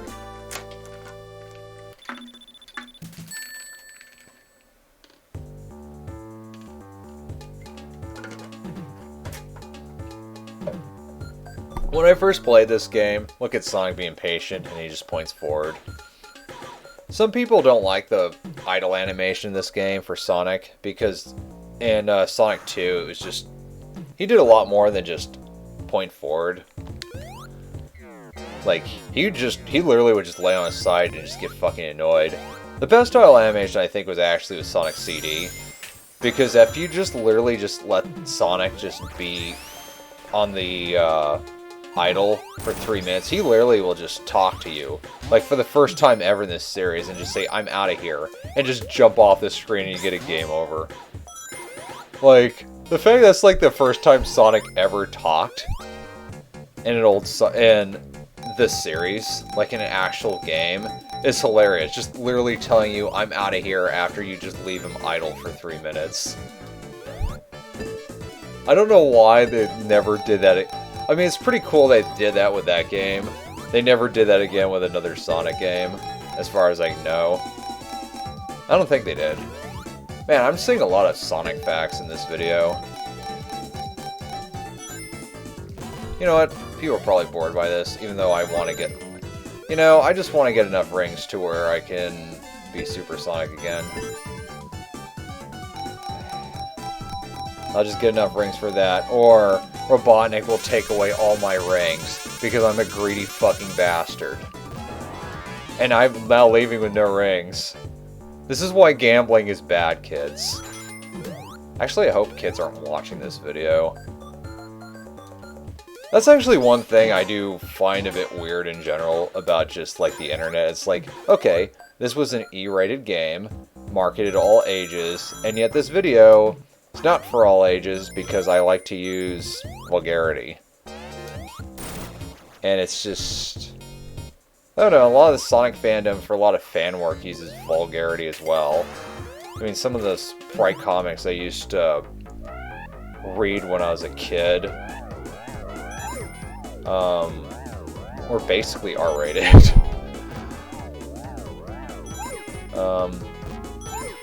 So yeah, it's just... there are some weird things about the fandom that, I guess from like, a standpoint of, like, is it really okay to use, like, someone's intellectual property in certain ways? You know, I think there's some questions that are worth asking. But, yeah.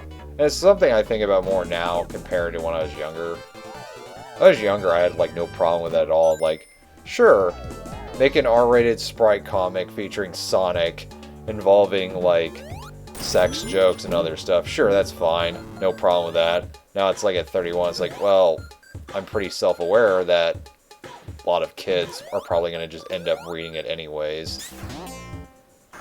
Because they probably discovered it because Sonic, intellectual property. I don't know. There's just a lot of things when it comes to just morality. That I just...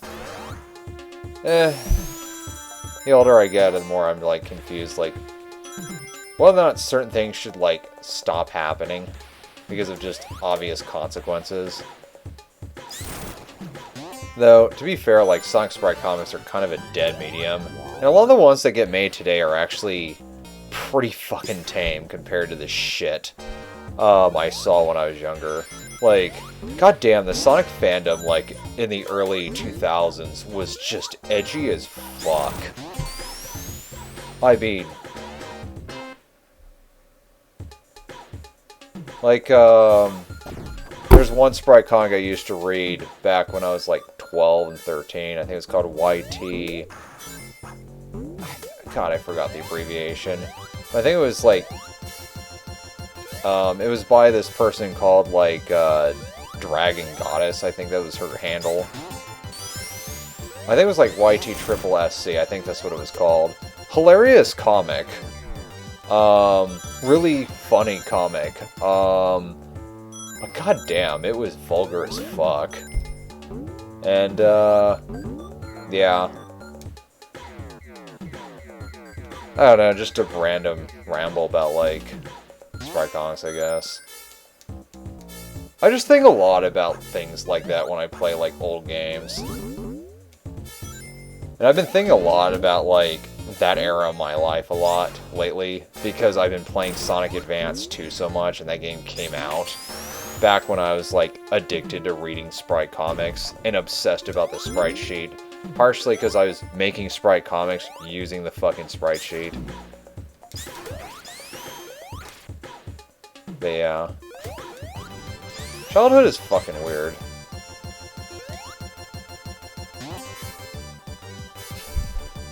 That was... Oh, so this level design, what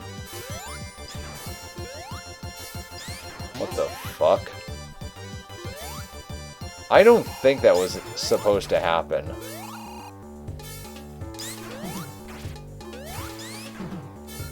Oh well, I'll just go a different path. Oh, cool. Oh, I could just be supersonic. I have over 300 rings. And I have the water shield, so nothing will drown me. Another one of those big rings. Damn, if someone, like, didn't get the supersonic form by now, like, in their first playthrough, they got a lot of opportunities to find those damn rings. And I can't drown, because I have the bubble shield. Bubble shield is, like, fucking OP on, like, levels with a lot of water. What's kind of interesting is that there's an achievement in this version of this game where playing as Tails in this level, Act 2, where you can get an achievement for, like, not hitting the water at all. But it requires the Sonic 3 a.i.r. level design. And this is Sonic 3 a.i.r. Angel Island Revisited. That's the abbreviation. And, I don't know what they changed about the level design to actually make that possible, because I'm pretty sure I tried... Oh, I forgot, this is... What a weird fucking shaped pole. But yeah. Because I'm pretty sure I tried that as a kid. By the way, that's basically the Knuckles path. Because Knuckles can't jump high enough to reach that. Sonic and Tails can, but not Knuckles. I'm not kidding that. I don't... Most useless fucking shield to have all in Supersonic. Do I want to fight this boss with Supersonic? Eh, fuck it, why not? This boss is just a perfect example of what a joke Supersonic makes boss fights in this game.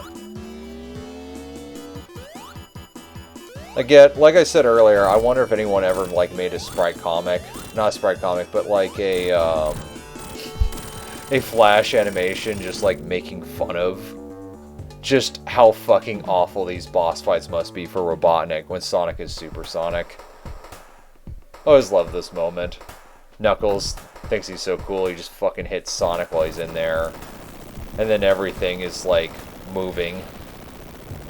And he falls down. Knuckles must have had like a lot of fucking lives before he decided to stir up shit with Sonic.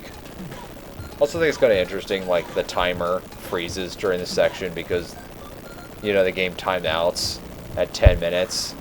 Man, there's times I play this game as a kid where the timer was like 9 minutes and like 40 seconds. I'm like, well, I have like 20 seconds to beat this fight or I die. And what's interesting about like this version of this fight,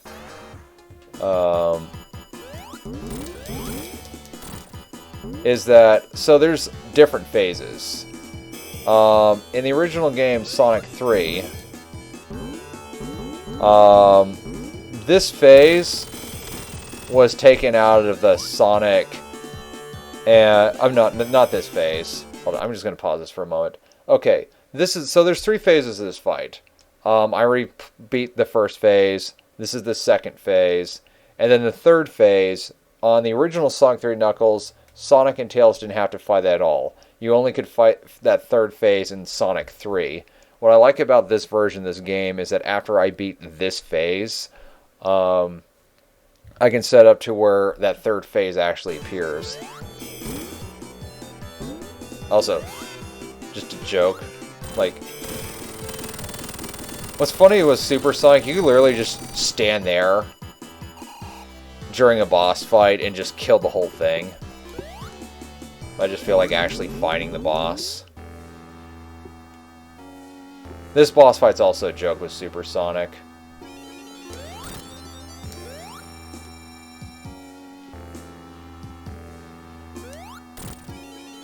But yeah. This is an epic fight. This is like the final boss to Sonic 3. And, you know, it's funny, Supersonic, you just, you know, do shit like that. I'm not going to use Supersonic for the rest of the fight, I just wanted to show that.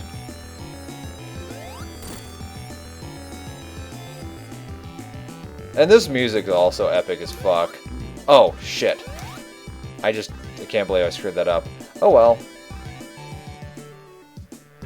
Like, there's a remix for, like, the 3DS version of Sonic Generations that's, like, incredible.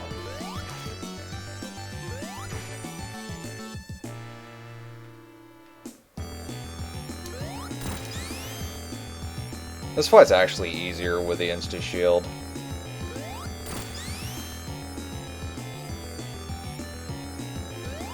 Also, you can't jump off, fall there. Actually, I'm just gonna do this, 'cause it's funny. That elbow. I just find that elbow badass.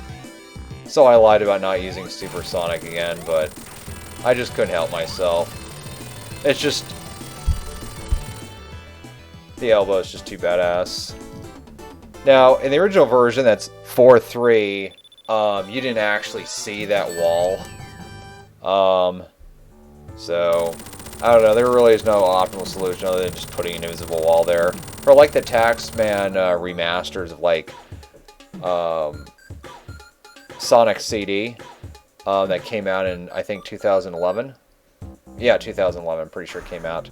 What they did for the final boss is they just put like things on the side that were like a barrier that would just appear to replicate the 4:3 aspect ratio, basically to not ruin the final boss fight. But there were some boss fights where they just made widescreen, and all the challenge was just destroyed, because it'd be like, oh, this boss appeared. Like, okay, just pretend where the mushroom is, like, is where the boss is going to appear. That top mushroom, like this one right there. Just imagine a boss is going to appear right there, and this screen's like this. But because it's widescreen, suddenly I could just run all the way to the right and just attack the boss from behind and just destroy it quickly. But yeah. So this is an interesting section. Basically, so the beginning of this stage is completely different in Sonic 3 Knuckles compared to Sonic and Knuckles. So this is the first stage of Sonic and Knuckles, but this stage is the intro of the stage is very different in this version. So basically, Knuckles appeared, he came out, you know, he closed this, Sonic opens this, and we see the big ring again, but this time it's all flashy. It's all super flashy, and this is why.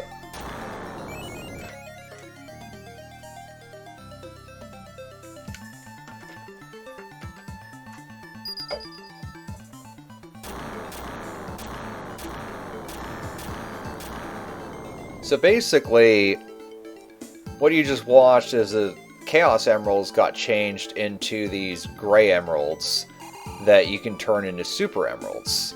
And this is the only Sonic game with Super Emeralds. It's another reason why this is like my favorite Sonic game, because the Super Emeralds are amazing. So what I like about this too is that before, it's like, when it came to just going in the Sonic stages, you didn't have any choice of which one you can go to. It's just, okay, you hit the big ring and it just, you know, there's a set order of when they appear. This one, it's like, okay, I can choose any one of these one. If I want to do the easiest one, I could just go for this one. If I want to do the harder ones, they tend to be to the very side. It's just kind of interesting difficulty scaling. Like this one to the far left, and this one to the far right are the hardest ones. For the fuck of it, I'm just going to do one of the hardest ones first, because I just feel like a challenge.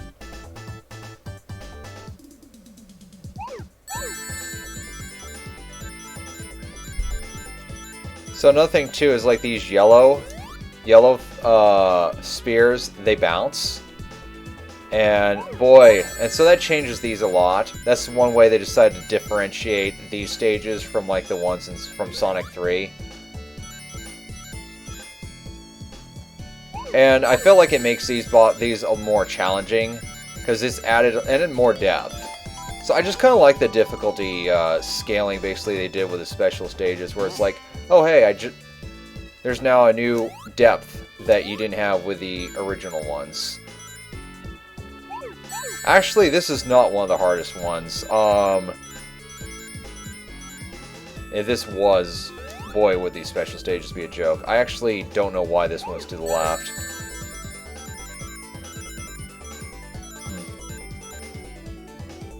Well, at least I don't think this one's one of the hardest ones.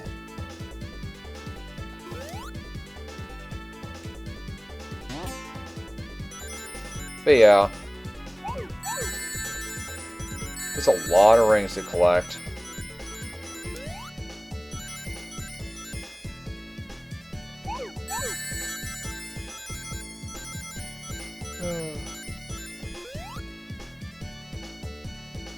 Be kind of dizzying sometimes playing this. Oh boy, that almost went badly.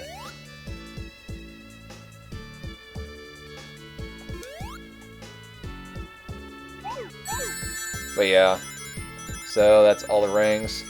So now I'm just going to get all the rest of the blue spheres. I just like doing it that way.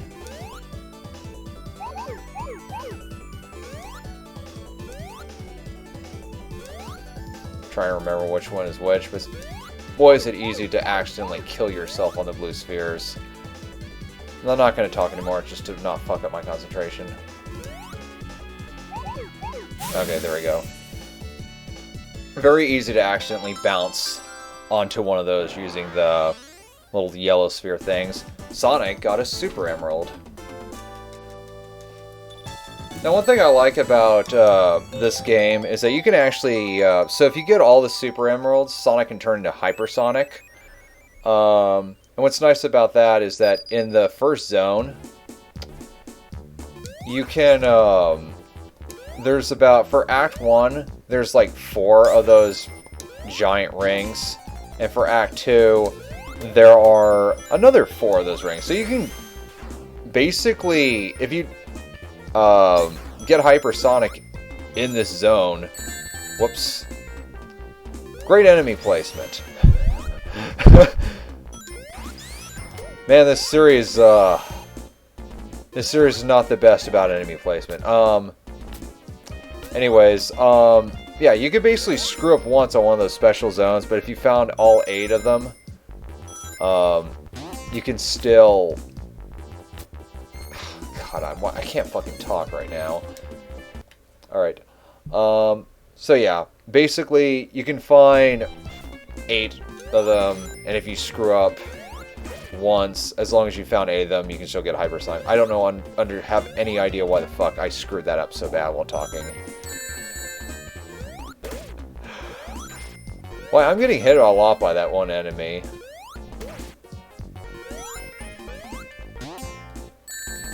Holy shit.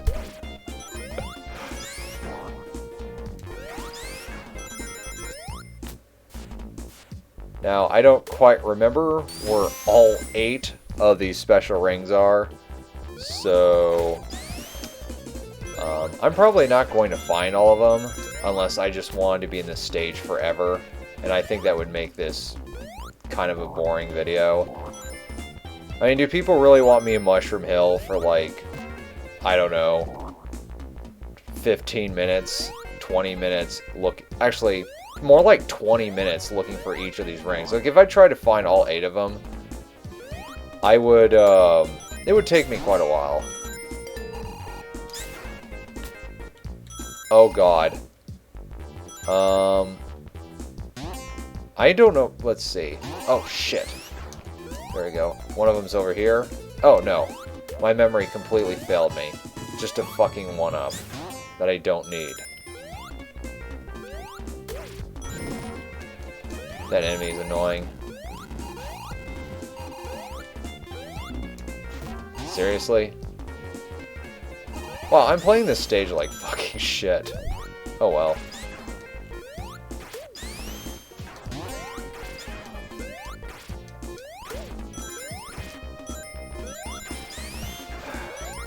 Man, I don't know why the fuck that, like, I'm communicating worse and playing this game worse at the same time.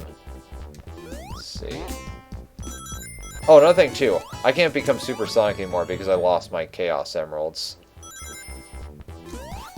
Maybe I was just, for a while, being carried by supersonic. And so now it's like, oh yeah, that's right, I actually have to play, like, using my brain instead of just autopilot like a fucking moron. Oh well.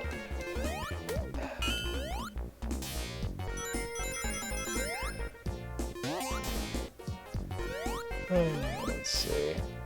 Man, I insult myself way too much.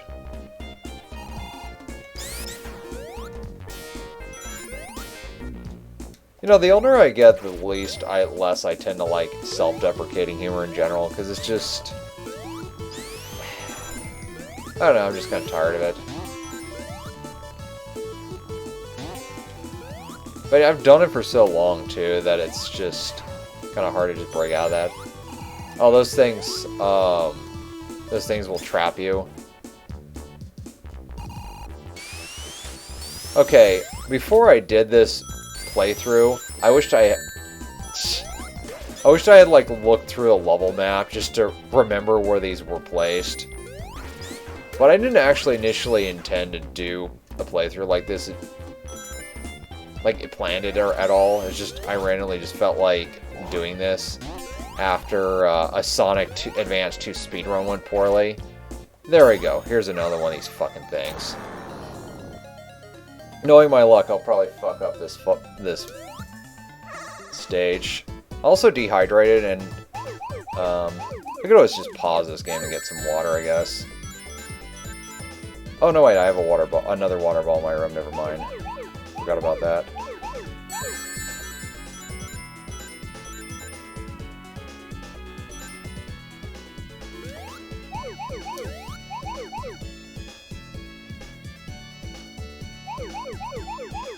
I think this is probably the hardest bonus stage in the game. I'm not going to talk much because I just need to concentrate.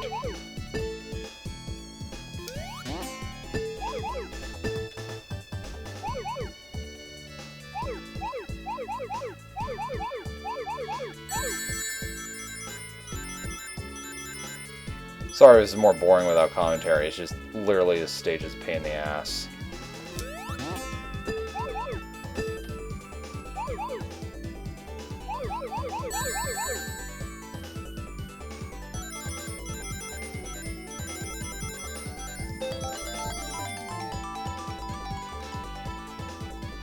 Oh, I just almost fucked that up. Oh well. That really messes with my timing.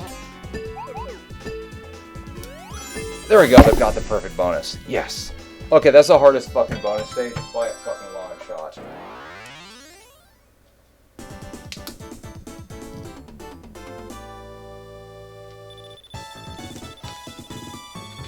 I feel like once I get that bonus stage over with, I don't have to really stress out much with these bonus stages at all. Because that one has definitely given me more trouble than any of the other ones. Especially if I want to try to get it perfect like I've been trying to do for each one of these.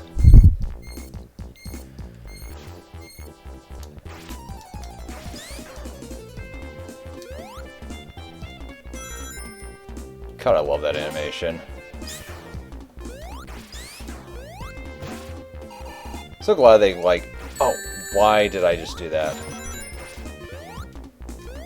I'm just, like, holding right like a dumbass. It's worth mentioning I've been awake now for a really long time. Let's see. I'm trying to think. I have no idea what time it is. I'm not gonna check. I'm not gonna pause this game either to, like, check. Oh yeah, that section again. These levels are pretty decent sized. Oh god. Fuck it. I've been on this level long enough. I just only got 2 of the bonus rings. That's fine.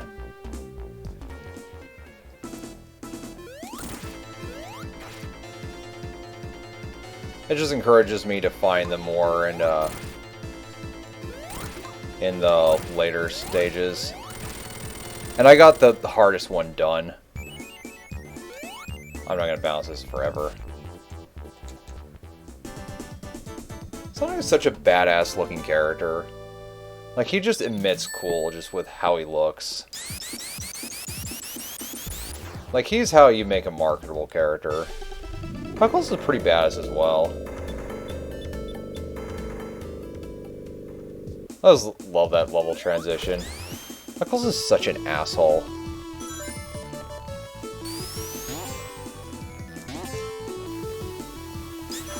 Let's see.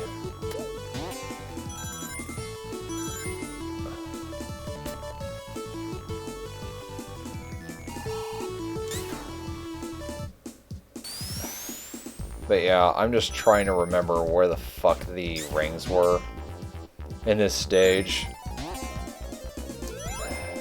I mean, worst case scenario, if I can't find very many of them, I don't care. I mean, I care, it's just like... I just don't want this to be a boring video where, like, I'm just wandering about endlessly, unable to find it.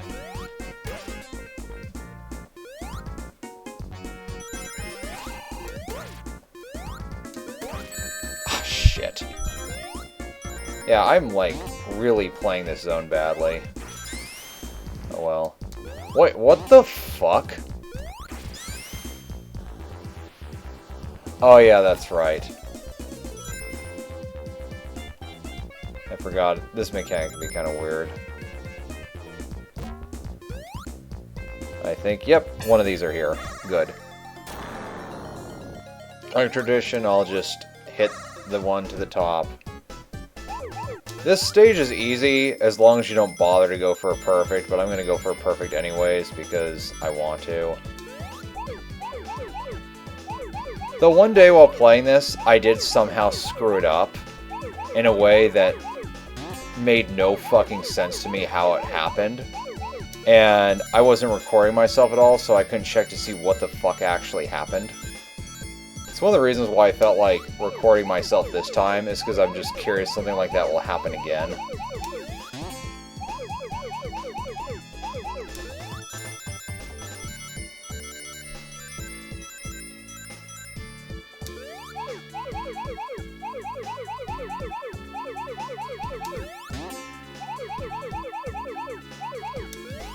But yeah, this stage is way harder if you're trying to go for the perfect, but like, I just want to. I'm gonna try to go for a perfect in all of these.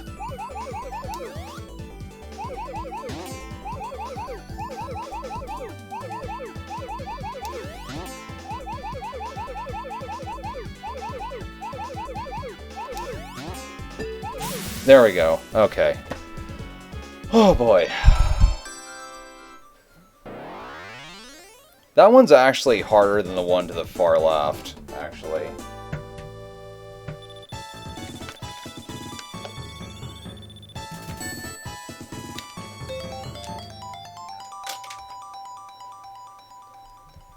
That red one looks really pretty. I love this game. I'm repetitive as fuck, and I don't care. Some people get really annoyed at how repetitive I am, but it's like, I'm just kind of at a point where, like, I just don't care about a lot of things that I used to care about.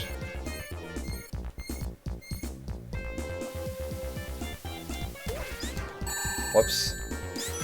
Another thing worth mentioning, too, is that I'm not super used to playing this game with, like, some of the new functions, like drop dash. So it's like, even though I've played this game like a million fucking times, I have not played this version a million times. Oh boy. This area.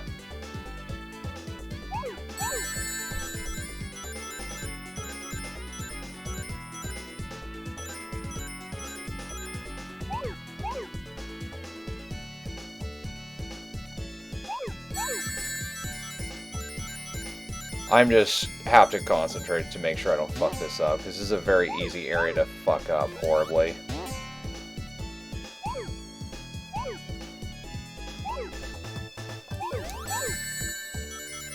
Like, that's super easy to fuck up.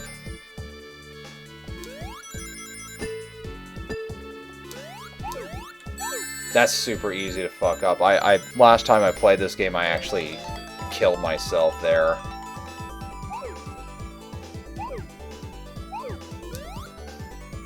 And I just randomly get screen tearing that completely throws me off.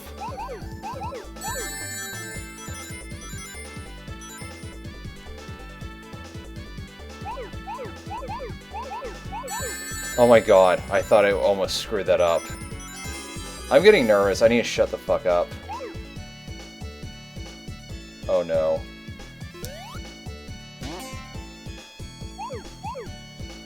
Oh my god, my heart.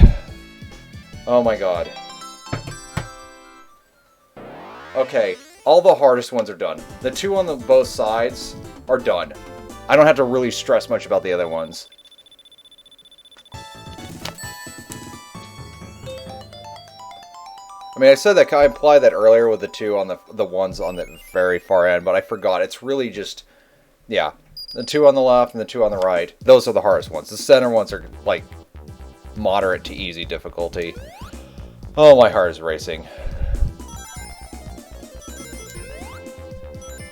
Because it's like, it's one thing to screw up on just a normal playthrough, but like when you're trying to record something that's like entertainment for like the internet, it's like, if I have to re-enter a stage constantly, the video will become more boring, it'll become longer, some people are more likely just to exit out of the damn video.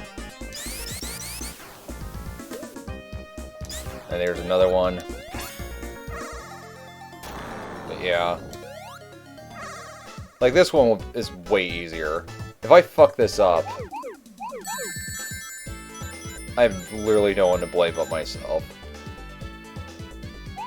Because this one's, like, really fucking simple. Even to get it perfect. Actually, there's one section that's really easy to fuck up. If I fuck it up, I'm not bothering to get it perfect. Yeah, that one. That's the only hard section in this entire one. Oh, and if I hit those yellow things, it would have... Actually, this level's harder than I remember, now that I think about it. I've done this so many times, it just seems easy to me. Even though I remember when I first did this as a kid, I just died repeatedly.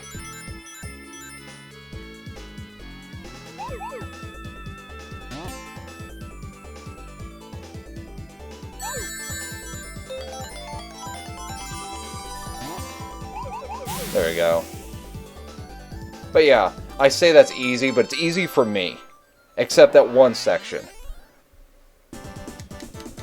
God. I won't get hypersonic on this zone because I missed 2 of them in the first act. Because I just didn't want to be in this fucking zone forever. I just figured it'd be really boring. Plus, there's like large rings like throughout the second half of Sonic and Knuckles anyways. So, I mean, they do actually stop having these big rings earlier in this game. In Sonic and Knuckles compared to Sonic 3. But the levels have more. Like, for example, this zone has 8 of them. Fucking 8 of them. Angel Island Zone has only 4 of them. So, I mean, they've compensated pretty damn well. I just want to get a shield. Plus, I haven't done this stage in a while. So the repetition one does is like basically if I bounce down, let's see if I can just, there we go. Yeah, if I go down, it's like there's a barrier there. That's what the repetition one does. What shield am I gonna get?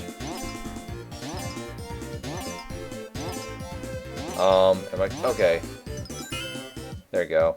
I love the electric shield. Actually, the fire shield would have been the most useful. Oh well. Yeah, because the fire thing there... Yeah, the fire shield would have been the best one choice. This is a cool auto-scroller.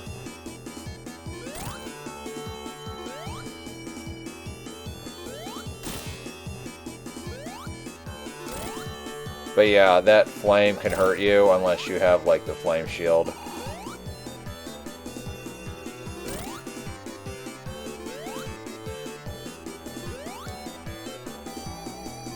But yeah, it's like, that's probably the first time they did an auto-scrolling boss fight and actually executed it really well.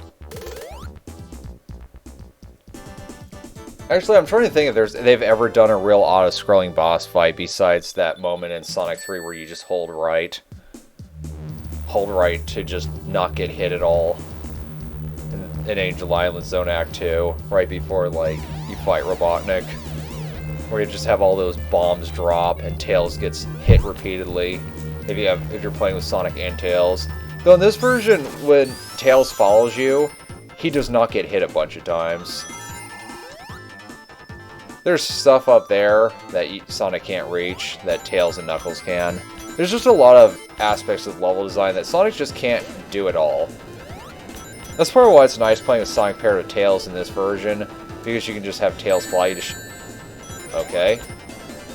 I thought I hit that fine, but I guess not. Oh well. Wait. Where the fuck did the enemy go? That was fucking weird. Oh well. This game can do some very weird things. I accept this game for all its faults.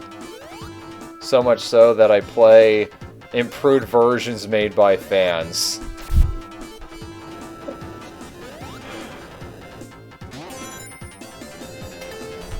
I mean, if I was really accepting of like all the faults of this game, I'd just play the original version and just say, ah, fuck the remakes made by fans, or these ROM hacks.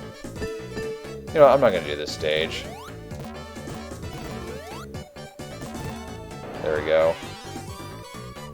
I've done enough of that. I don't have like any additional commentary to basically say. So what's kind of interesting about this area is like there's these capsules. And it's like you're used to just seeing these at the end of Act 2. And yet, for whatever reason, there's just a bunch of them in this stage. There's an achievement in this game in this version of this game that I have not gotten yet, where if you get a certain amount of if you break a certain amount of those capsules in this zone, in this act, you get an achievement for it. But I haven't done a playthrough where I've found enough of those.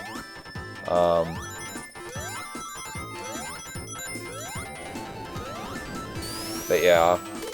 And also some of these have like enemies instead of rings. Now I just want to make this clear, like, so in a widescreen format, when you jump down here, you can see the... That's weird. Well, anyways.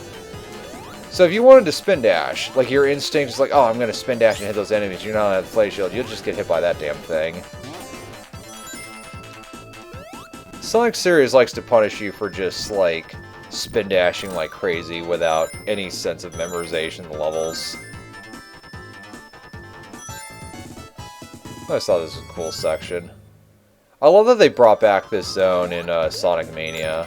I think the Sonic Mania version of the stage is a lot better. I'll show you an section, because there's, for one thing, it's really cool that there's like outdoor, like how they expanded the outdoor sections. So I'm gonna go in here. Oh, I thought it was gonna be a different special stage. Fuck this. Fuck this. I was gonna try to get the electric shield so I can go to the upward path, because I can't with the fire shield. That's fine. But yeah, there's just a lot of sections where if you just don't memorize the level design, just spin dashing like crazy is just gonna punish you. Or in this game's case, drop dashing like crazy. And again, this game was not made for drop dash, but it just works really fucking well. It makes some sections of this game, like, way fucking easier. That's probably why I'm doing so damn well, too. Let's see. You can also fall down to a lot of areas. Like, the area I was just in, I think you can just fall down by just walking to the left. Let's see. Oh. It's an interesting area. There's just alternative paths everywhere in Sonic games. Look at that kind of sort of pseudo, like, 3D effect with the animation. Like, it just spins in a circle. Like, shit like that must have been so cool. Imagine playing, like, the original version of this game for the first time in 1994 and seeing shit like that. Like, that type of stuff was, like, state-of-the-art graphics for, like, gaming back then. Just seeing, like, pseudo 3D and, like, pixel art. We live in privileged times when it comes to just tech. Oh shit, I almost got crushed. I've not died yet in this run. I hope I don't die at all.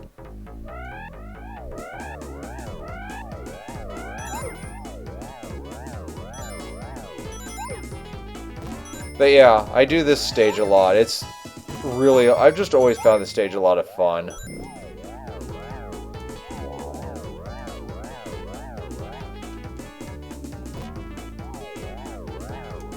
I just thought of something. Sonic 3 Knuckles, for the Sonic and Knuckles levels, there isn't really much water I can think of.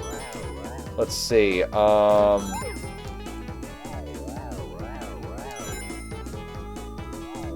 I'm actually trying to think which...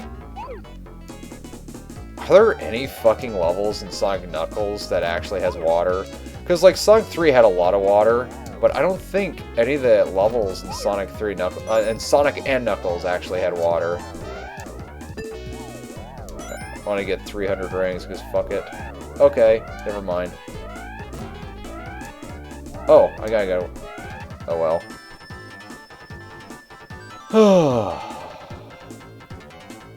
This is so weird. Like, this is one of the weirder things, like, in this level. Like, this level actually just does some things I just find kind of odd. Like, a horizontal thing that, like, crushes you.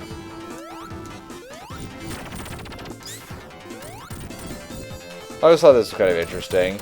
Now, in the original version of this game, when this thing appears and breaks it takes, like, 5 of those things. Whereas in this version, this game decided, to just make it where it just 2 does it. Oh. I could have double jumped. That's really pathetic of me. Oh well. But yeah, I like that they changed it to 2. I think Sogmania did that as well. Alright, so I'm going to go to the left, so I can get one of these rings. Yes.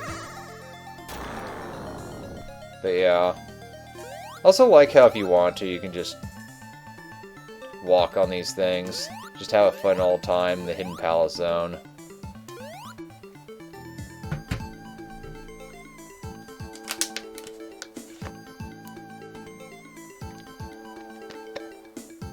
Drinking water.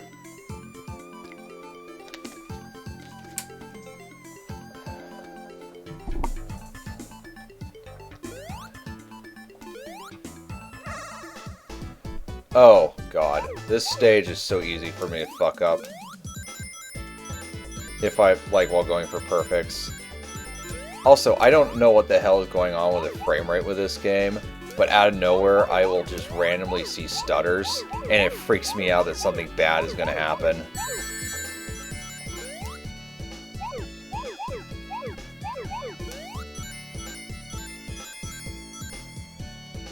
Boy.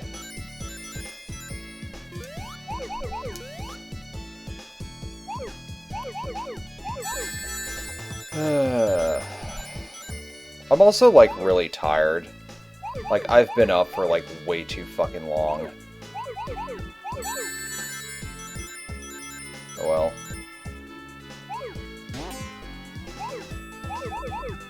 I like how the yellow spheres, like, change these levels. I don't know why I didn't just get those over there. Oh well. It's like for a moment I forgot the damn level design. Oh well. It doesn't matter.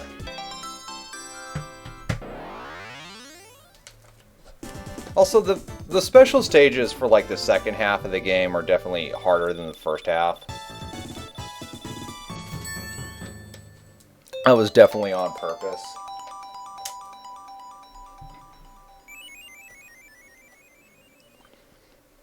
That's probably why I always say the middle one for last. It's just so, like, if I screw up in a run, where, like, I screw up a bunch of the bonus stages. And I feel it's easier to screw up the bonus stages, like, in the original game. Because, like, it's harder to play. It's less responsive. I think the bonus stages in the original game actually only ran at, like, 30 FPS. I could be wrong on that, so don't quote me. But I think it only ran at, like, 30 FPS. And it's, like, normally... most of the gameplay runs at like 4.3, but for whatever reason, I think it was like stretched 8.7, similar to like the Super Nintendo.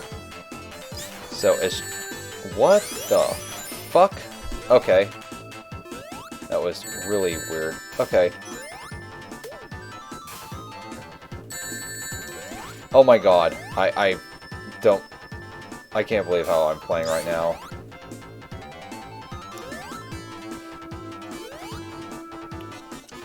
Yeah, I legitimately can't believe how I'm playing. That was terrible. I always thought it was kind of an interesting boss. Like, there's these damn things that are so emphasized on this one stage, and for the mini-boss to actually be themed around one, it's just kind of funny.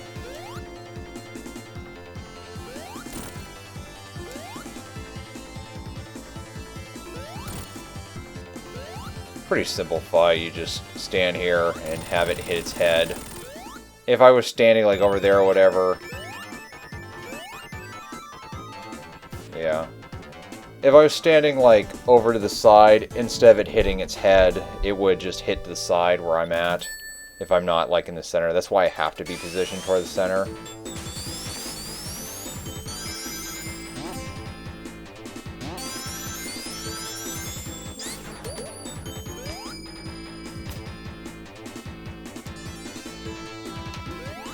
What the fuck? Okay. I messed up my D-pad input.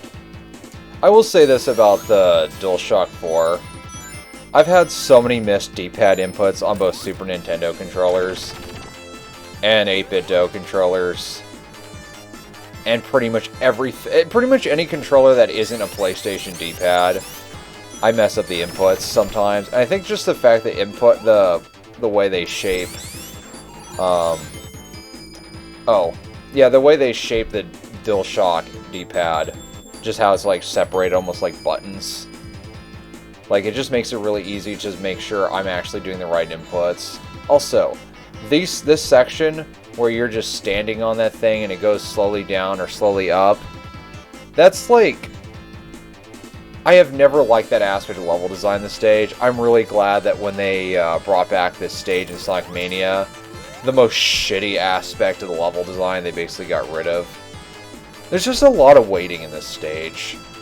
Like, the Sonic Mania stage is just a much more fast-paced stage. That just emphasize what people love about this stage, rather than emphasize some of the more boring aspects. Because there are some aspects to the stage that are just not the best. I'll get the 1-up. Holy shit, I have 67 lives. I just love collecting lives in this game, too. Some people don't like lives in video games, especially old games, but I like the mechanic. Whoops. Oh well. Oh yeah, basically, if I had been over the left side, I would have jumped on a thing that would have brought me down to here.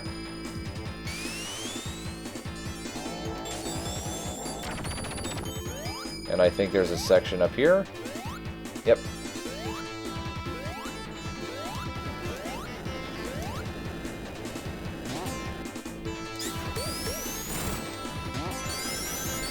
This section's cool. I think there might be a special stage. Actually, I think the special stage might be over here. Yeah, I'll just let this do its cool thing. Autopilot fuck out of the stage. I might actually not even bother to look for the special ring. I mean, like, I'll have plenty of opportunities to get the last one in both, I think it's Sandopolis Zone, I think that's what it's called, as well as Reef Zone, which is the last zone you can actually get it. And like I said, I saved the easiest one for last. So I'd practice... I just wanted to see if that would work, and it didn't. Oh well. Now I want to test this. Nope, that doesn't work either. Yep. Boy, those hitboxes on, oh shit. And that can crush you. Like, if I was under it, it can easily crush me. I wonder how long it took them to make the pixel art for this game. So yeah, remember that section earlier I mentioned, that thing that like drags you to the right hand side? Yeah, that's what it's like on this part of the level. They just reuse a lot of similar level assets in Sonic games. That's why it can be kind of confusing when it comes to memorizing stuff. Oh man, I almost got crushed. But yeah, I don't like that sort of elevator thing. Oh, okay, I just found a special stage. Whoops. I forgot it was on the left side. Oh. Maybe I'll just spin dash instead. Or, nah, I'll just do drop dash. Alright. So cool, I will actually get hypersonic unless I fuck this up somehow. Wouldn't that be funny if I actually fuck this up? Like, after playing super well with all the other bow stages, if I just randomly did something stupid. It'd be funny.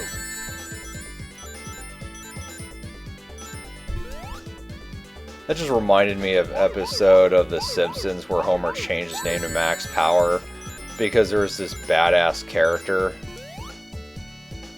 Oh, no. Oh, yeah, okay.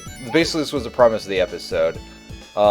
There's this character. I have to skip that, or otherwise I'm not going to get it perfect. There's this character who is called Homer Simpson in this show. And this character was like smart and badass. And so people were respecting Homer more because of the fact this character on this show was so cool. And then they turned this character, I think, into like this fat fucking idiot, similar to Homer Simpson. And then people were like, just assumed Homer is going to behave like this stupid character on the show. And there's like this moment, oh my god. Yeah, and there's this moment where it's like, people are like, let's just wait for Homer, he's going to do something stupid, and they're just waiting for it. So it's like a moment like that, it's like, it's almost like, you can't help but just wonder, like, when is Willie going to do something really fucking stupid in this game? Because I almost just did something really stupid. Like, I nearly fucked up a really easy section of this stage.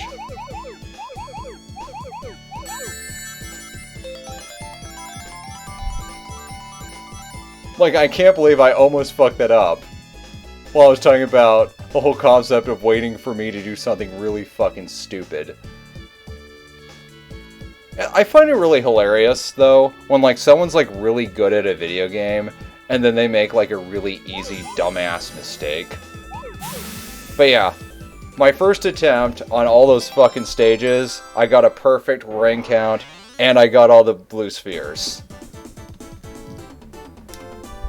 But yeah, can you tell I've been playing this game, like, for about at least 22 years, maybe 23? If I got this game I think I got this game in 1998 for the Sonic & Knuckles collection.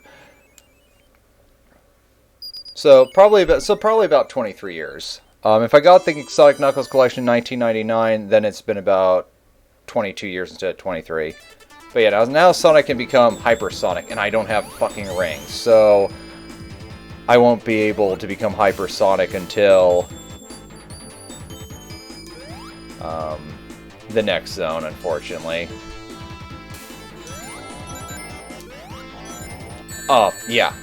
Oh my god, I almost killed myself trying to collect all his rings. Wow, that was sad.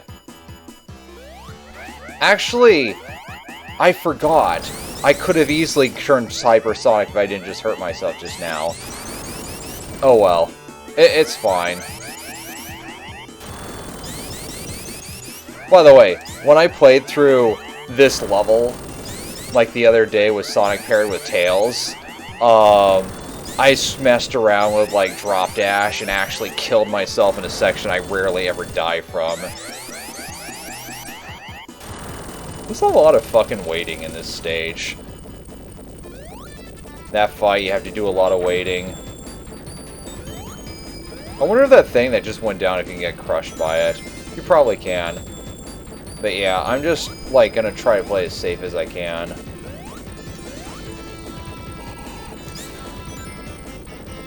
I'm actually playing really stupid right now. I should be, like, doing spin dashes and shit. I think I'm just paranoid, because, like, last time I played this area, I managed to actually fuck up in a way I normally don't fuck up. God, imagine, you know, there's a section, so Robotnik's gonna land down. Yeah, I always found it weird how I had to basically reposition myself. Imagine, like, having no rings as a child, and, like, you don't know Robotnik's gonna land down, and then he just does. Man, I'm just playing this super carefully, like, out of fucking paranoia. Also, I have not died yet this run, so it's just made me want to play more carefully in general. So I just want to see if this can be a no-death run. Oh my god. Yeah, see, that's why I was playing carefully. Because for whatever reason, normally the rings will bounce, but not on this stage. On this fucking stage, they just go everywhere. Downward. The only reason I was able to collect a fucking ring after that is because of the fact that I had so many that just one hit me, just by luck. Also, 69 lives. Just want to mention that. So yeah, this stage, that stage initially was going to be right before Ice Cap, and so you know how Sonic goes down on his snowboard? Initially that thing that broke off, Sonic was going to use that to ride down. They basically reused that concept for the beginning of, like, Sonic Adventure 2. Isn't that kind of cool that, like, an old idea from this fucking game that got scrapped because the game got split into 2 different games, they just used the fucking idea at the start of Sonic Adventure 2 and it's super iconic, so he takes apart from, like, that fucking helicopter. Oh, shit. Yep, Drop Dash is going to save me there. The stage, like... You know, this... When I was a kid, this was by far my least favorite zone in the game, and I'm not sure if I actually feel that way now, because I actually think there's a lot of things in this zone that are actually pretty cool. I think it's because I just didn't like desert things very much. Deserts are, like, one of my least favorite tropes. Also, one thing I didn't mention at all in this entire run, look at the parallax scrolling with, like, the pyramids. Like, one of the things this game does really well is parallax scrolling. Like, it just does it in, like, a lot of the environments in this game are just really nice.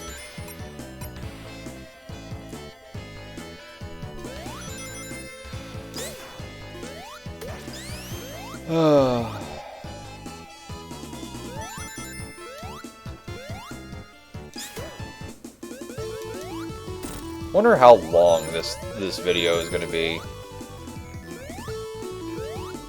You know, there's a paranoia I have this entire run that I might have accidentally forgot to hit record or something. Like, there's a paranoia I have that, like, I might not actually be recording any of this. I could go up there with Sonic, but it's kind of a pain in the ass. Oh, I'm going to be hypersonic. Look at that. See, look at that move. I can go in 8 directions. Oh. See, 8 directions. Hypersonic is so fucking cool.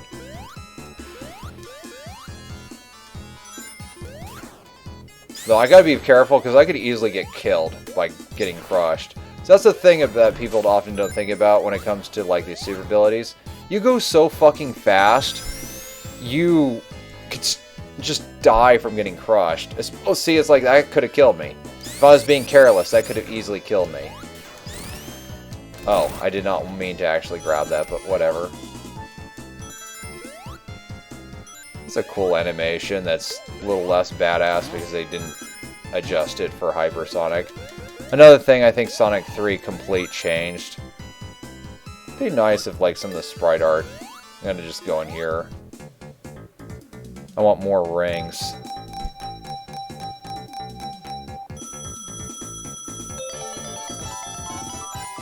It's like getting a jackpot at casino and realizing I have no reason to stay. Can you imagine actually getting a jackpot at casino and then just wasting all your fucking money? There's probably a lot of people who have done that. But yeah, I'm just playing it safe right now. I don't want to go too fast, because I don't want to get crushed by something like that. It's really easy to get crushed. Like, I can't react to it either.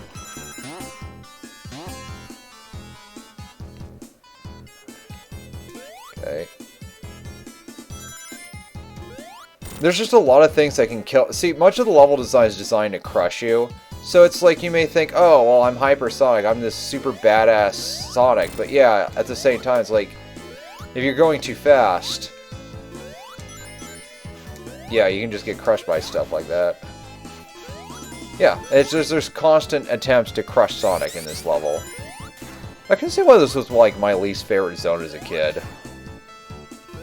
All the ways you can die in this zone are kind of fucking annoying.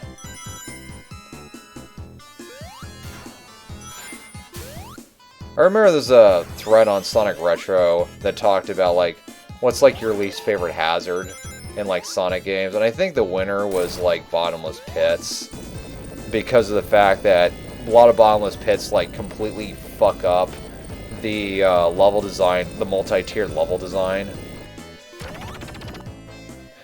Also, this boss fight is a complete joke with Hypersonic. I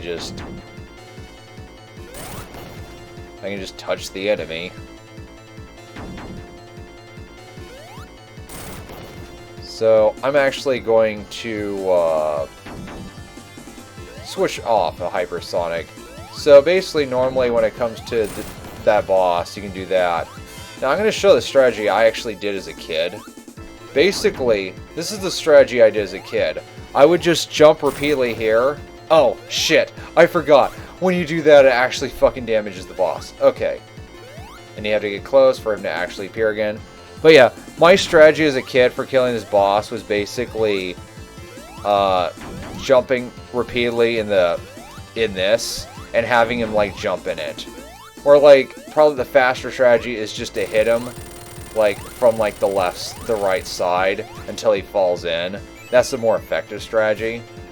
But that was a strategy I did as a kid. I would just jump repeatedly in the fucking sinking sand.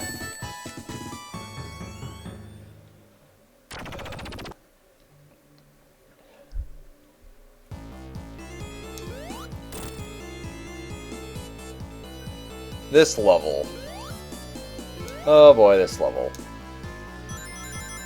I enjoy this level, but I'd be lying if I said it's one of my favorite levels. I think it's cool they turned that enemy into like a giant version of that enemy into like the most one of the most annoying fucking boss fights in Sonic Mania. Because you're like on a fucking plane, you can bounce off and then fall to your death. Oh no, almost died. I cannot believe I didn't get killed by that crush. Holy shit, how did I survive that? I thought my no-death run was going to be ruined.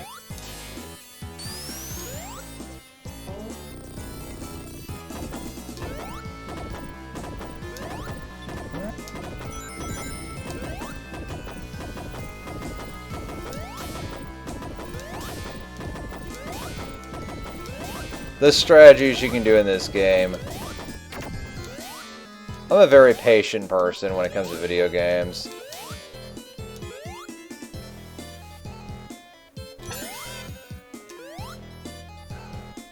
I feel like video games have taught me a lot of patience in life.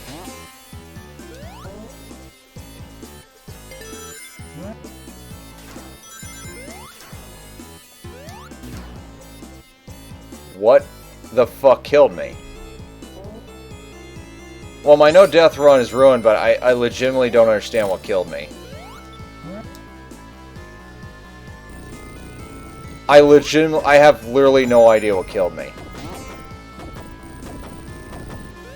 Okay, so the no-death run is ruined, but I have absolutely no idea what killed me, because I don't remember that ever happening, ever.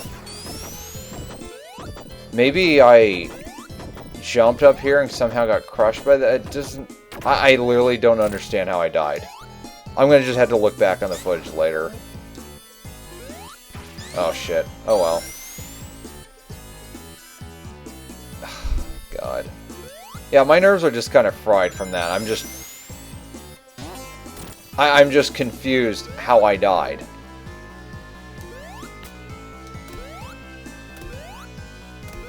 This animation is really cool.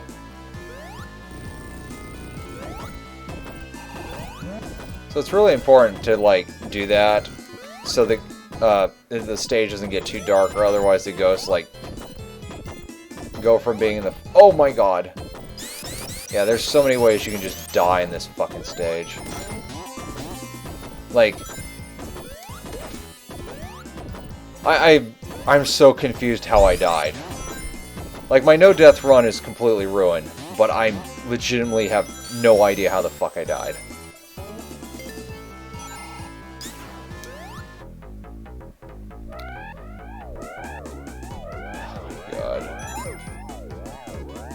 Sorry, it's kind of boring for the viewers for me to constantly go here, but like...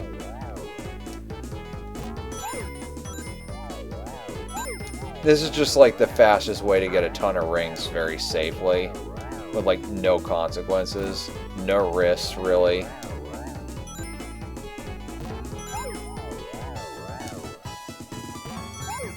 Oh shit. Don't want that.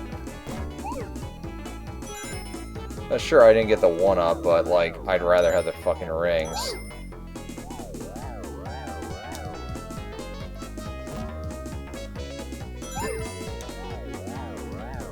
Ah, shit. I jumped too soon. I wanted to get the 1-up. Oh well, it's fine. I'm just a nervous wreck after, like, that. Man, why do video games stress me out so much? Like, I get stressed out by everything in life. Okay. So, normally you hit that sand thing, and it,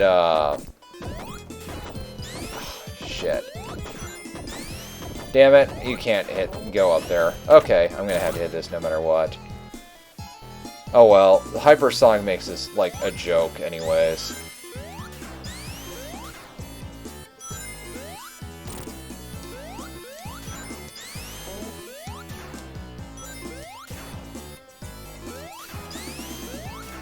Oh my god, what am I doing?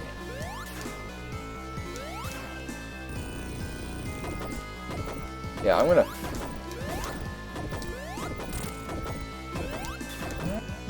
So, I don't need to get the sand thing from there. I can just abuse hypersonic bullshit. Oh, actually, no, I do actually need to get the sand again. Oh well. Man. Oh well. Like I said, after that fucking death, I'm just thrown off. Like, I'm just kind of wondering, like, what's gonna kill me next? Like, I went from, like, oh cool, I haven't died once, this is nice. Because I don't think I've ever done a no-death run in, like, Sonic 3 and Knuckles. There's stuff on the left-hand side I just don't care about right now. I kind of just want to get through this level as quickly as I can, with the exception of, like, one thing I want to grab. Oh,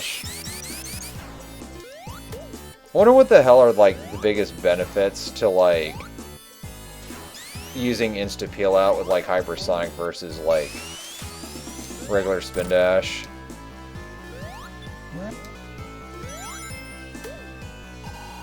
I shouldn't be, like, this on edge, considering I'm playing as fucking hypersonic. But the last time I died was while playing as hypersonic. It's so weird. I didn't die once when I just played as regular Sonic. If I never switched to hypersonic, I actually probably would have never died. Because I wouldn't have gotten so fast that the fucking engine, like, screwed up. That's one thing that's actually really annoying about, like, Sonic Advance 2. If you play, like, Godlike to where you're just jump dashing like crazy, sometimes you will just randomly fucking die to the terrain because the game's engine can hardly handle how fucking fast Sonic is in that game. But yeah, I'm, like, really fucking paranoid to play as confidently as I was before because it's like, I just don't want to fucking die. Oh my god. So, I think I'm going to play this boss fight without hypersonic, because I think this playthrough is probably getting kind of boring. Just to watch me just destroy bosses. It's like, the gimmick does get kind of old.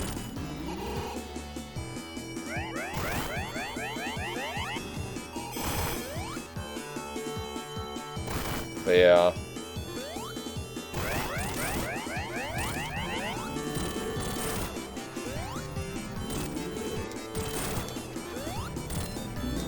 Oh, shit. Oh well.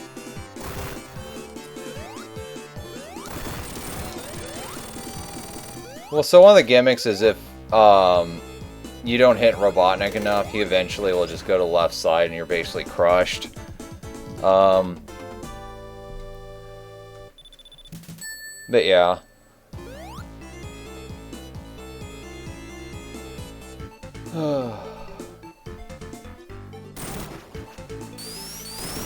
I love that they brought this stage back for Sonic Mania, because this was always, like, one of my favorite zones in this game.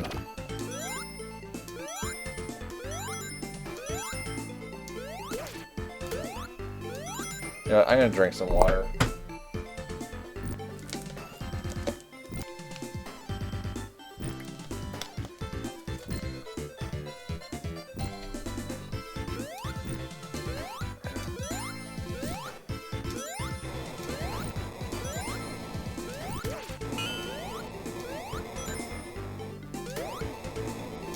I feel like my commentary would be better if I wasn't tired. Oh well.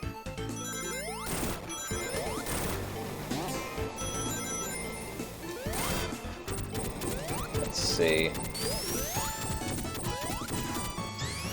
Oh, one thing that's really cool is that, so, Hypersonic has that move, where it goes 8 directions, this and that. But in this game, so not only can Hypersonic do, like, for this version of this game, not only can he just do that, instant peel out, but holding drop dash, like, just makes that move even more crazy than it is in the original game. That's kind of funny. What the f...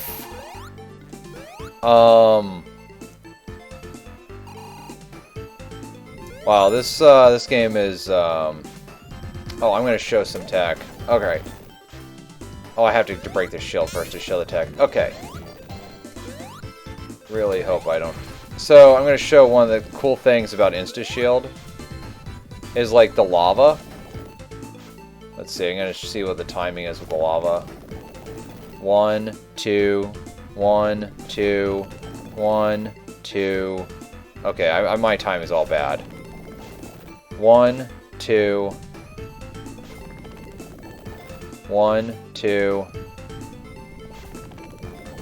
1, 2... Oh, shit. I wanted to show that you can actually... Huh. That's weird. I could have sworn you could actually, like, not get hit by that. Could have sworn you could not get hit by that, like, if you time that well enough. Yeah, I'm messing the timing up pretty bad. Oh well. Yeah, because, like, pretty sure you could do that. Oh well. Maybe I just suck at doing it. I think I didn't even know you could actually use the Insta-Shield to protect you from the lava until I watched a video by the Geek Critique about this game. So I was kind of just trying that out. Now, the easiest way to get protected by lava is just having a lava shield. You know, I've been playing this game so much with Hypersonic, I just feel like actually playing as regular Sonic again. Let's see. Especially because, like, the game is, like, glitching out. It's kind of funny, you can't even see the damn terrain. There's a lot of things you can't really react to. But, like, I'm just used to it because I play this game so much. And yet I still made that mistake. That must be really annoying to someone playing this game for the first time. Imagine they had, like, no rings. Oh, God. And there's one of these. Yeah, I just feel like playing Hypersonic.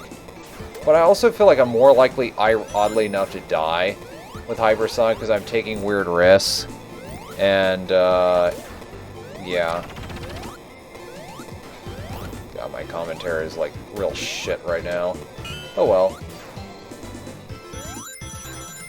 Look how, like, the rings, like, flash. Like Hypersonic.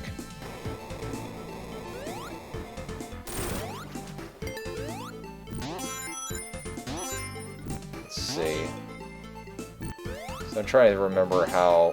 See if there's any way Hypersonic can go up there. So Tails, he can just go up there. I don't think Sonic by himself can actually go up there. Unless there's some sort of path I don't know about.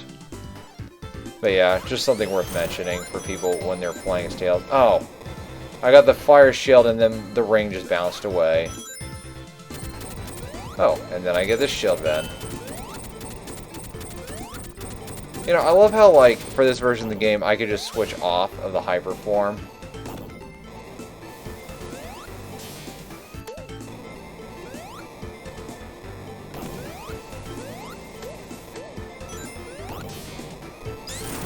Now, the one thing I will say this about the hyper form is that it did actually, the fact you couldn't switch off of it, did add a bit more to the difficulty while playing it, because you had to play out-of-control Sonic, basically, which can make it easier to get killed by certain things, like getting crushed. And then once you ran out of your super ability, you had, like, 0 rings. So, I mean, there's, like, some downsides. to, like, them changing that. But I'd say the trade-offs are, like, worth it. I mean, who cares if this version of this game's easier? Like, if it makes it more fun, I don't care. Like, having instant peel out makes this easier. Like, having drop dash makes it easier. But it's more fun. So, I think that's what ultimately matters when it comes to video games, is how fun they are. Whoops. Oh. I can't believe I did that. Oh well. That's fine.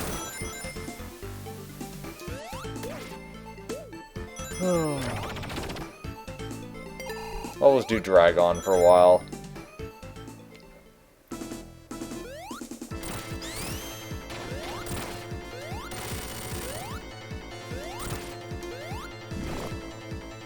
This boss can crush you.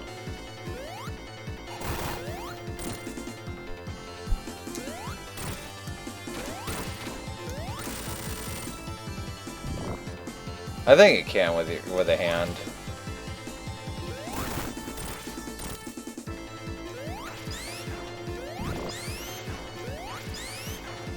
Drop dash just makes this game less monotonous too. It's just fun to do shit like that while waiting for shit to happen. I still can't believe, like, the death I got in this game. Ruined my potential no-death run. Also, I just play more careful with this character, like, when I'm not using super form.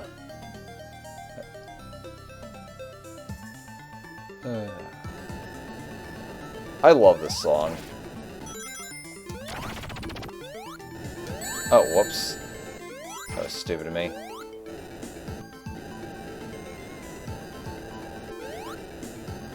Boy, that flame just appears really quick. And boy, is the flame shield useful in this stage. There's a lot of fucking fire in this stage. And a lot of platforming. Platformers will probably always be my favorite genre. Sometimes people who are actually shocked when they find out platformers are like my favorite video game genre. And I think it's because I don't really show enough content on my end to really showcase like why I love this genre. And I think like playing this game, like in a long playthrough, is a good demonstration of like why I love the platformer genre. Why the Sonic series is literally my favorite video game franchise.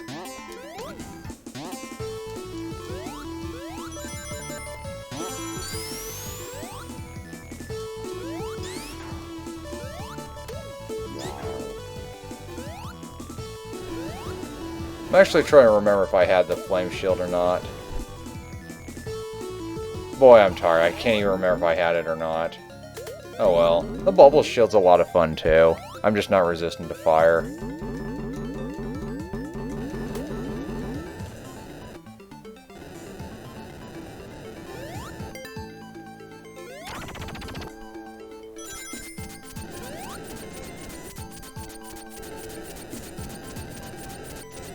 But like, I like that this game is just full of paths in general. Actually, I'm gonna go to the lower path. I haven't done that in a while. That's one thing I love about this game, too. It's like, if I haven't done a path I've done in a while, I can be like, oh, I can just go this path. And I forgot that that area was blocked off. Completely forgot. Because I haven't gone this path in a while. Okay. Alright, well, now I need the flame shield again. What the fuck is that noise? There's a weird noise that was over there. Maybe it's a game glitch, I don't know. Again, this is like an unofficial, like, remastering of this game. So if there's like random bugs that happen in this game for this version, I mean, just expect random stuff like that to happen. There's a reason why this game's been this remaster's been bug patched many times.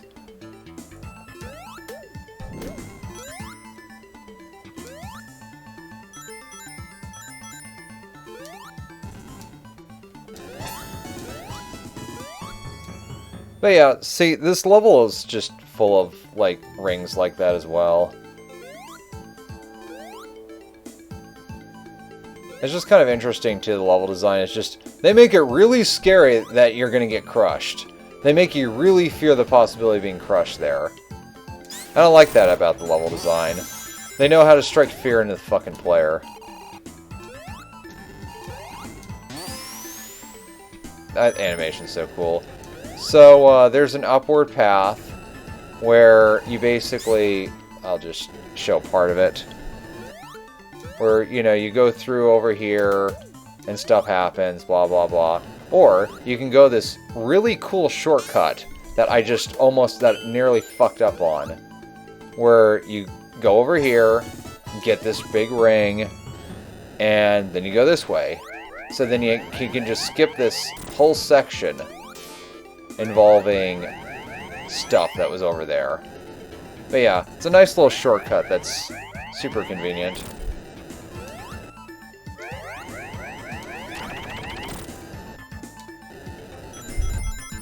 I love video games. What would my life be like without these damn things? Maybe I'd be more productive. Who knows? It's actually kind of freaky to think about, like, how different like the lives of millennials would be if many of us did not grow up with video games. Like, a lot of our lives would be completely different. Oh, actually I'm going to show this area. Oh, I fucked up. Okay, it wasn't there. Okay. Oh, I have to just redo this section. That's fine. No biggie.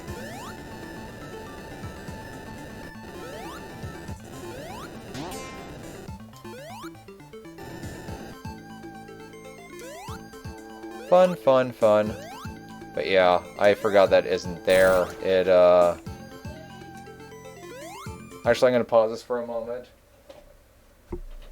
Mom, I'm doing a recording. Please don't talk to me right now. Yeah, I just had to pause for a moment. I'm kind of confused, like, what was I thinking of earlier? Oh, I'm thinking of the Sonic Mania version. A section that was in Sonic Mania. Oh, that's awful. Like, replaying this game, I was thinking, oh, you can do this with the level design. I forgot, oh wait, that's in Sonic Mania, not this game. That's really funny. Oh, and I just screwed that up. Man, I'm just disoriented as fuck right now. Actually, because the reason I just paused is because my mom was, like, calling for something, and I had to let her know that I was recording this video.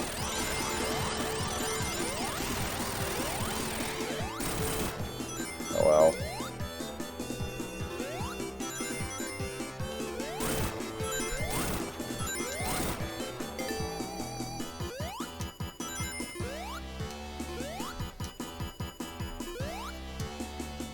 I love this tricky platform section. One thing that doesn't make any sense to me is, like, so basically down there is like a bottomless pit, and yet I'll show exactly why it doesn't really make sense for that to be a bottomless pit.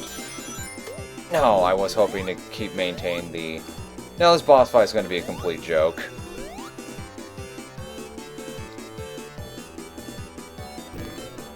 Oh well. But yeah, it's like you get the flame shield, this boss is a joke. What's interesting about this version is, like, so 14 of these things will hurt Robotnik before the fight ends, and there's an option to change it to, like, 8 for this version of the game.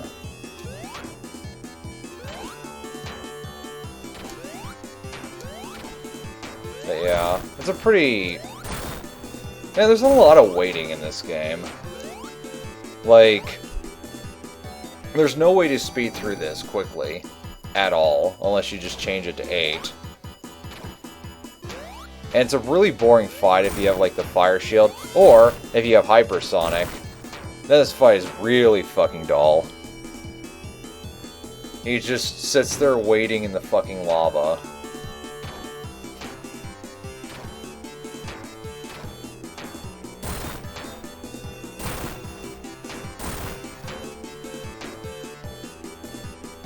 Yeah, I mean, this is a pretty damn boring fight. Visually, it's really cool. I mean, it's not that boring a fight if you don't have your lava shield. That's kind of funny, I forgot that happens.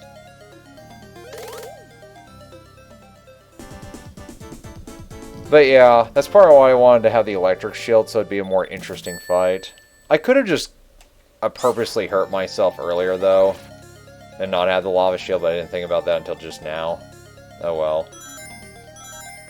So the only way Sonic could actually become hypersonic in Hidden Palace Zone is if he has Tails paired with him, because of the fact that, like, there's an area up there. Whoops. That's one thing that's one downside of having instant peel out, is that when you're trying to look up and jump, there's an area up there where there's like a bunch of rings. There's like rings and monitors and whatnot. And so it's like you can get enough rings to actually be hypersonic. Boy, I'm coming close to just losing my fucking rings, the ones I have. Actually, I might still be able to turn hypersonic. Let's see. Yeah, actually, because of the checkpoint, I could probably still turn to hypersonic if I go to the special stage.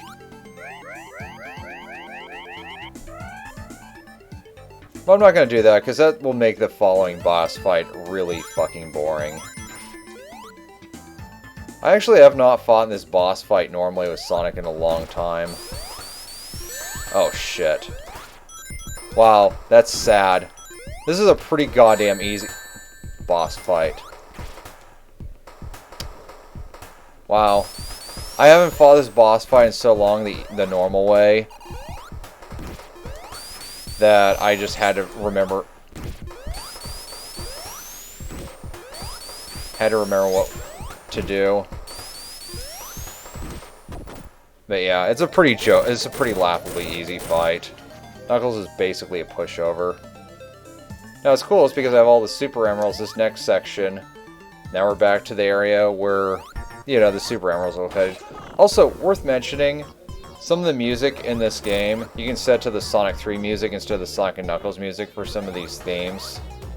Now, no matter how many times I hit Robotnik, 3, 4, 5, 6, 7...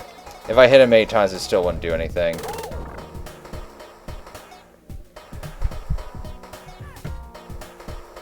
These animations are cool.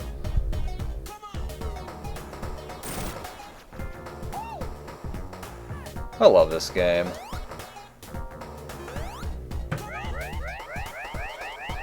Such a fun game.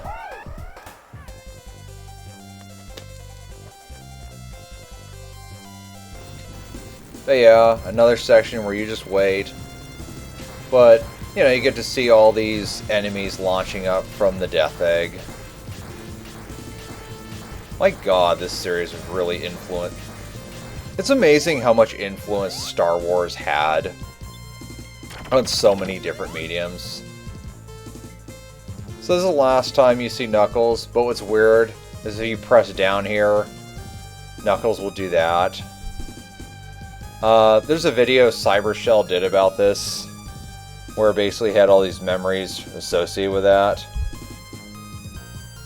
And you had to just stand just the right spot, but I think this functionality is actually kind of broken, because this doesn't normally function like where he just keeps doing that forever.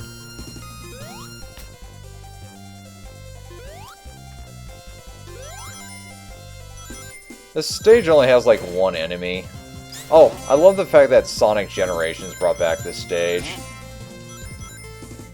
because this was one of the coolest stages in this game.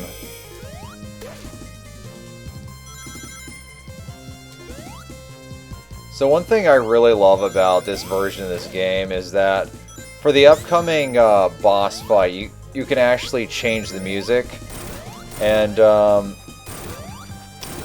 you'll see what... oh. Okay. Well, that was a massive fuck-up on my end. Okay. Time to go back up there. Oh, glad I didn't get all the rings.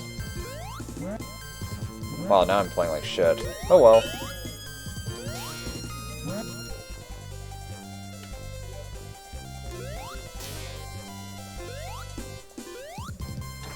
Oh, this section just became a lot easier because I have this shield.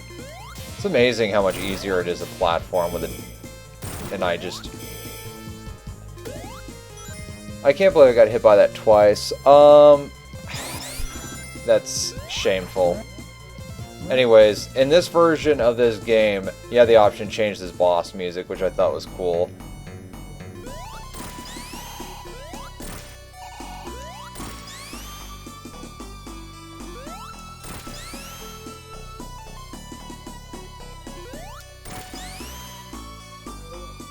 Kind of funny how you just barely get hit by the damn ball if you hold it all the way.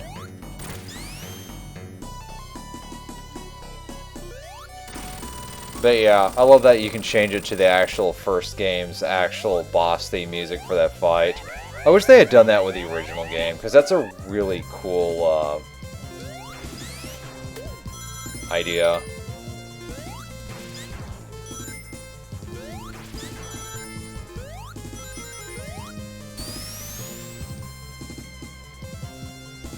Could have sworn that landed there and... oh, it must have been a different area of the stage.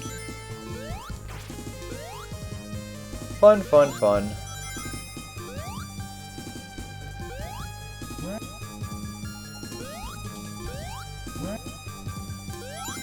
Oh. Oh well. Makes this fight more intense now.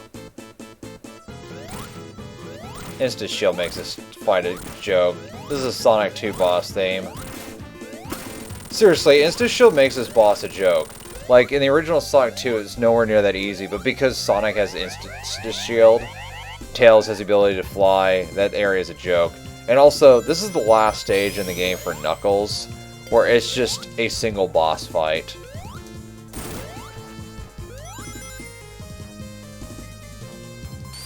There, this is what I was thinking of. I always thought it was kind of cool. This stage is just such a cool stage.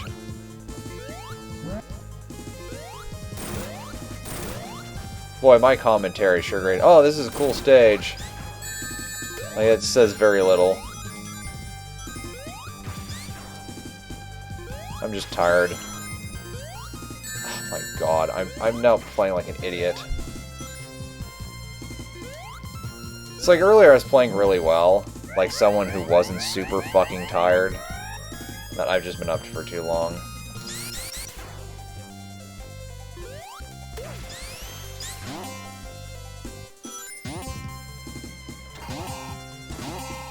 What the fuck?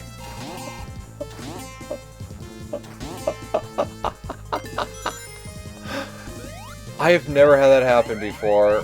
Maybe it's yet another glitch from this version. That's one thing I don't like about this version, is that there are just random glitches that I don't remember ever going through with the original game. And I have, as I said before, like 23 years of playing the original game.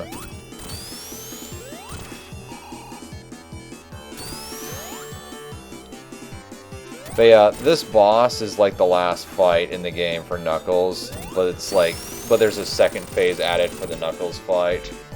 That's a really cool fight. Also, that fight's harder with Knuckles because he has a shorter jump height. Though I don't think it affects it that much. It does affect it at least somewhat. I like how it basically does. You don't really see that thing die because, you know, he does have to fight Knuckles later. I always thought this was super cool, how they pull this off. I remember the first time I played this on Sonic Mega Collection. It was the first time I ever played the Genesis version. I thought, wow, this sound effect is just terrible. Like, but it might have just been because of how they emulated it on the Sonic Mega Collection. On the Sonic and Knuckles Collection, it's worth mentioning, like, the soundtrack uses a different type of audio. So just a lot of the sound effects, among other things, the music is just very different. Even some of the songs are completely different.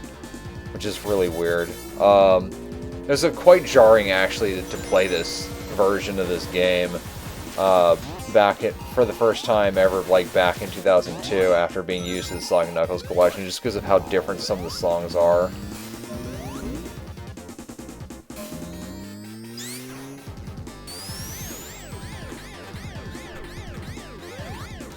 Now, to make this more interesting, I'm going to challenge myself by, like, not using Hypersonic at all in this zone.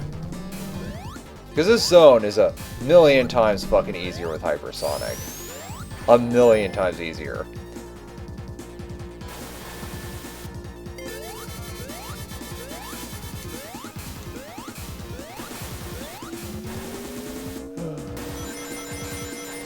This is the last zone of the game besides Doomsday Zone. I think that's what the zone's called.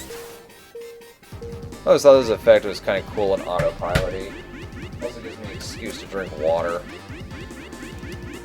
Oh shit, I just ran out of water. Oh well. Yeah, my commentary is like absolute shit right now. I'm just... what the fuck?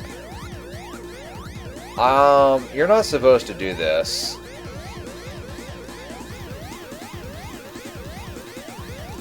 What the fuck? You literally are not supposed to be able to do that.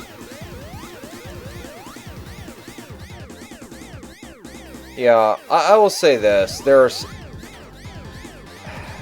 you know, I keep referring to this as like the best way to play this game, but part of me wonders if Sonic 3 Complete is actually the best way to do that, because like... there aren't glitches like that there. That really... it's just mainly a better version of the original game because it's a ROM hack. If people would like me to do a playthrough of Sonic, either the original version of this game or Sonic 3 Complete, let me know in the comments section.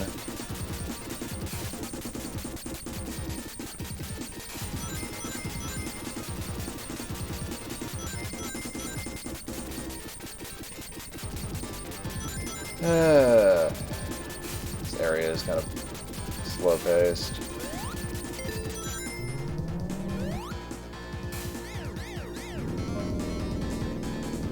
So you have to hit those 3 things on that side.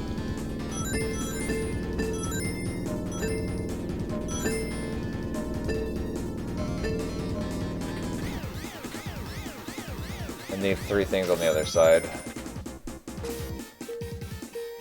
Then you do this autopilot-y section again. For some of the areas where you can do that, you can actually skip it. Like, I'll actually skip the next one to show that you don't have to do it for all these.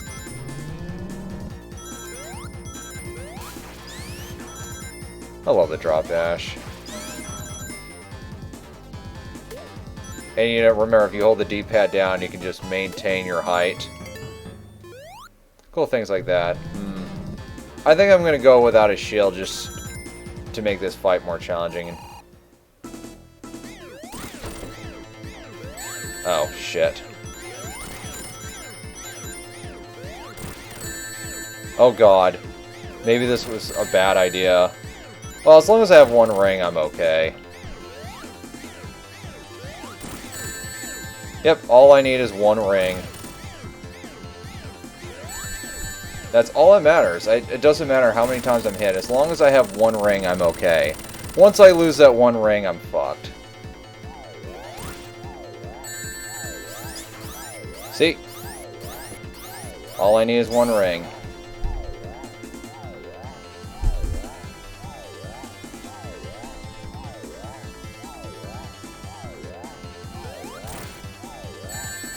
Yep, all I need is... oh, shit. Almost lost my 1 ring. I would have been fucked there.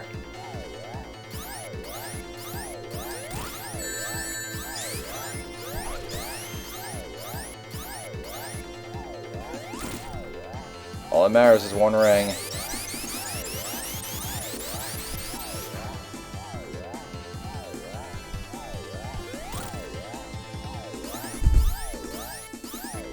Man, I'm tired. I haven't played this fight like normally in a long time. Oh my god, I thought the boss would be dead by then. I like to get the signpost there, so it doesn't fall into a bottomless pit. Just something I like to do for the fuck of it. I have a lot of habits with this game.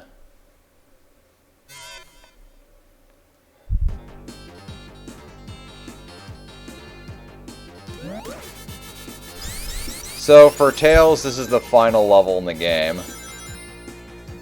It's kind of interesting. And if you don't have Super Form or Hyper Form, this is the last level in the game for Sonic as well. I haven't gone this path in a while. Normally I tend to... Oh jeez, I almost got crushed.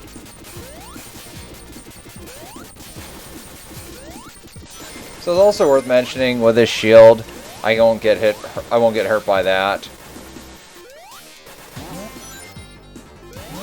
So like losing this shield really fucking sucks for this area.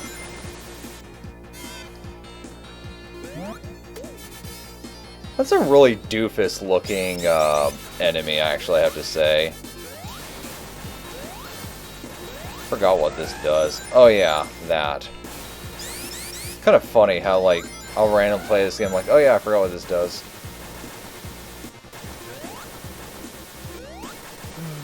Yeah, I just haven't done this path in a really long time. That's one thing that's weird about games. It's like, oh, you have multiple paths. And it's like, you know, I think I'm just going to go the path I almost always go on, because why not? But yeah, that's one of the reasons why I love replaying this game. Like, there's a lot of different paths. And it makes replaying this game really fun. I feel like games that are super linear are just way less fun to replay. Like, there's just a lot of benefits to just designing a game with multiple paths in mind. Especially because sometimes, like with games, especially speedruns, it can be fun to kind of figure out, okay, let's see why, there we go. Especially with speedruns, it can be fun to figure out, oh, which paths are quicker in a game.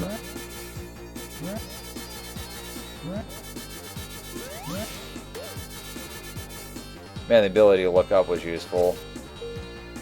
I don't know what's like over there on the right hand side. Maybe I could have just jumped. Yeah, I probably could have just jumped. Yeah, I would have been fine. Completely unnecessary.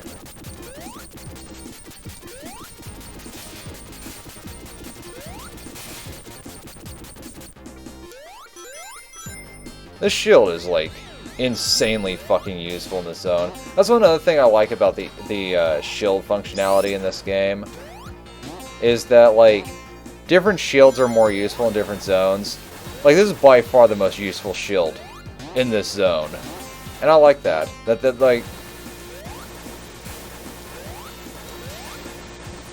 like the level design is that catered to the shields in mind. No! I can't believe I did that. Oh, that was really a stupid mistake. Oh well, that's fine.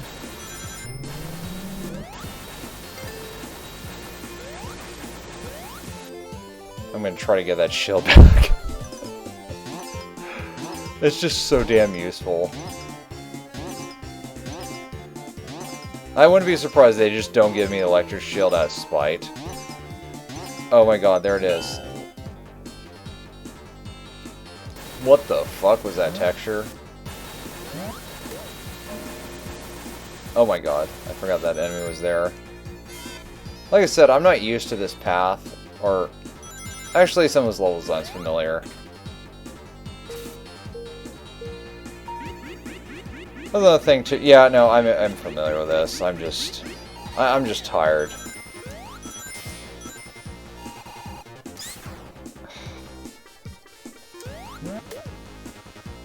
I have to say, the only death I've gotten so far in this run looked like a death that was a glitch.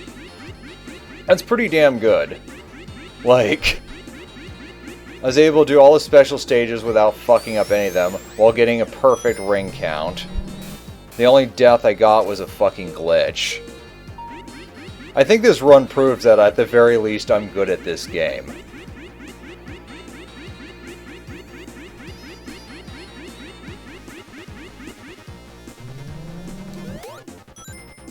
And I'll just save that there, just in case I accidentally lose this. The monitor.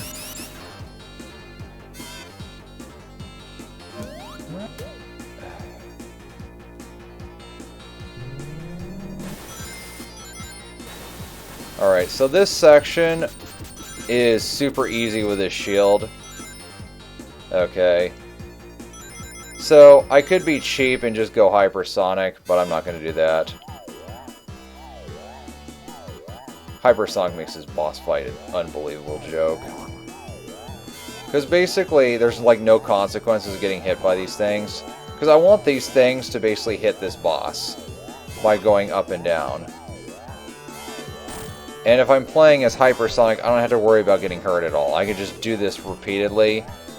And there's like no consequences to any of my actions.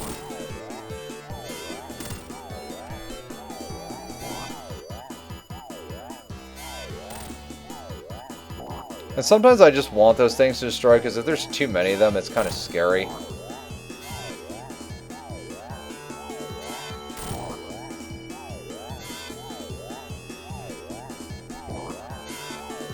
Oh, whoops. I should have done that sooner. Oh well, I'll just let those things get destroyed.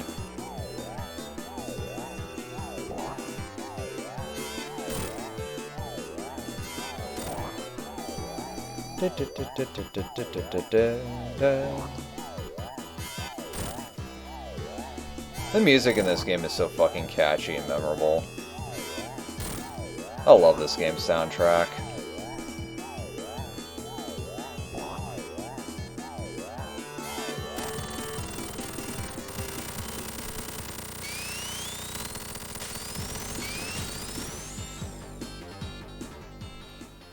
Now this boss fight's a complete joke with hypersonic, but I'm not going to use hypersonic.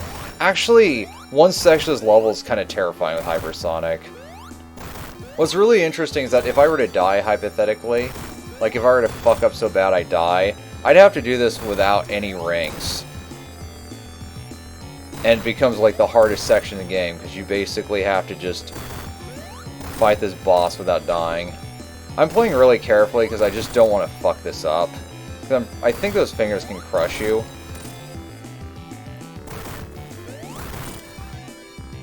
So yeah, I'm just playing safe.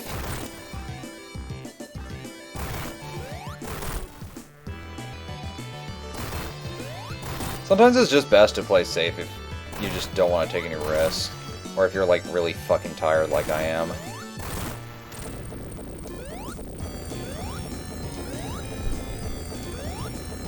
This section is cool as fuck.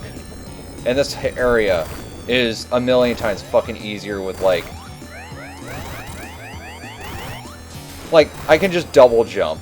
Imagine having like no fucking rings, no monitor. Like, this boss is so easy with his shield.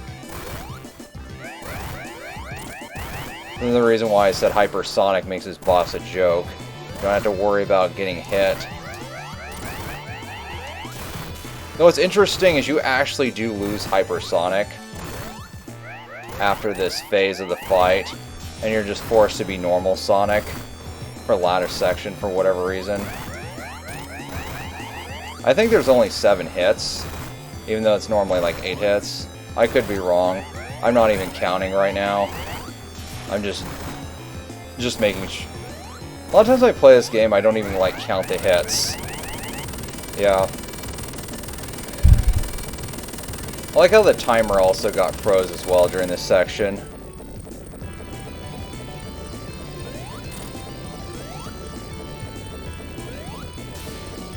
Oh god. I'm just trying to make sure I don't fuck this up. Because I could bounce off of Eggman in the worst possible way and then die. Like, I'm not even going to double jump. I just don't want to take any risk. But yeah, this would be the last section of the game for Tails, and the game would be over for Tails. But for Sonic, it's not over.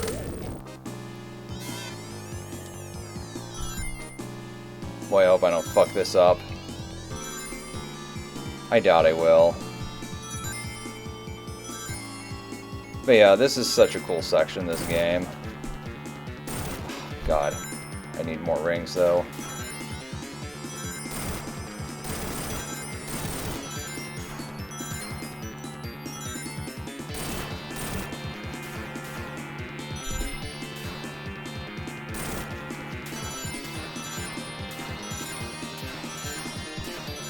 I'm just trying to play this very carefully. Oh shit. I screwed that up.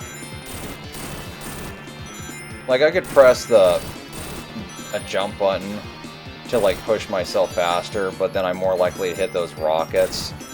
And I'd rather just make sure I have plenty of rings, because I'm going to need a lot of fucking rings for this section.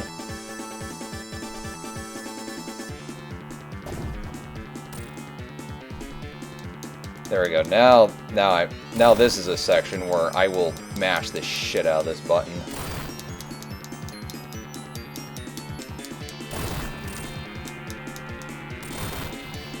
But yeah, I have to hit 8 rockets to his head. One of the rockets got destroyed by accident, which is fine. Oh shit. Now that's bad. That's very bad.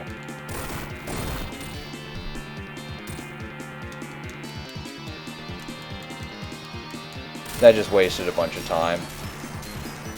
Oh well, I still have like 40 rings, so I'm probably going to be okay. But yeah.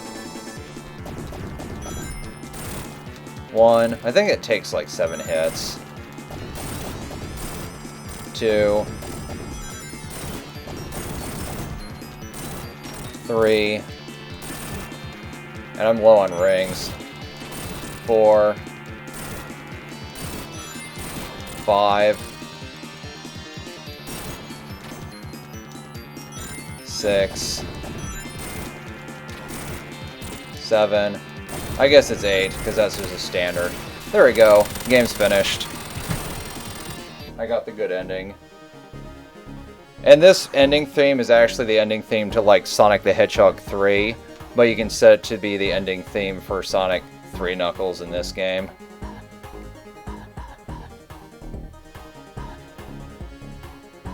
I just love this ending. This is such a fun game.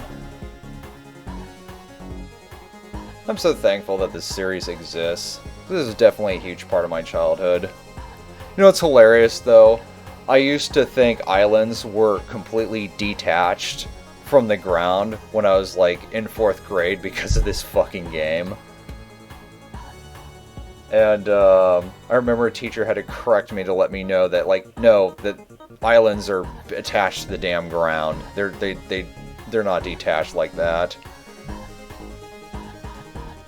God, I was a stupid 4th grader. And I like how if you get Hypersonic, you get this little extra bit in the ending. Because if you just have Supersonic, you don't get that one section with Knuckles.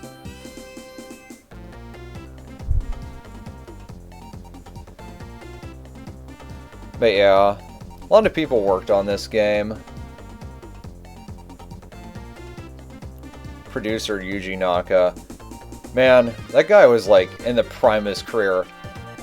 Hirokazu Yashura, that dude was like, yeah, that dude is a huge part of why this game was so amazing. There's a quote by him where he basically said that he didn't really like the fact that Sega kept wanting to just do Sonic this, Sonic that. Like all these basically spin-off games that he didn't really give a shit about. He just wanted to make good games with the franchise because he felt like doing these spin-off games were like hurting the brand. And he was right.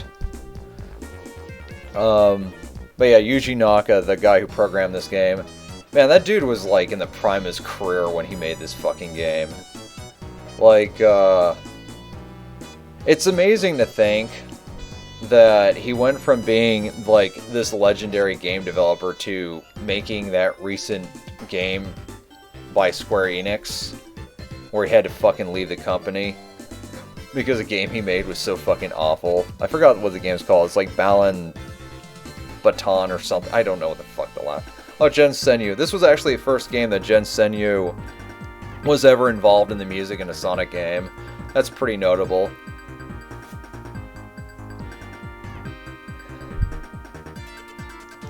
Actually, I think the credits for this version of the game is actually a little more accurate than the original game, which I appreciate, because we just know more about the development of this game compared to back then.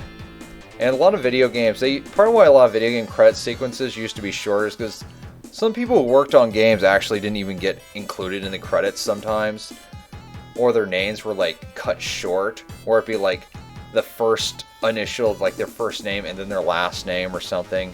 Just odd. Original game presented by Sega.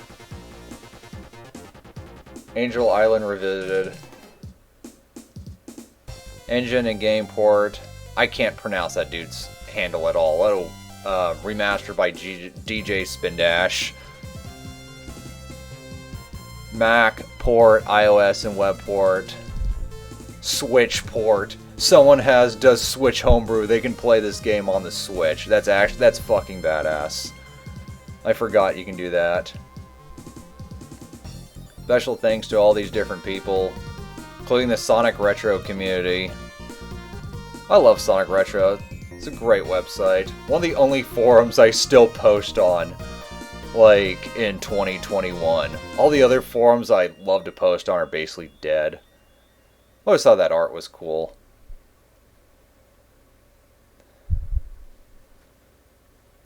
And one thing I don't like about this game with its art inconsistency is that, like, look how Tails looks there. Tails looks great there.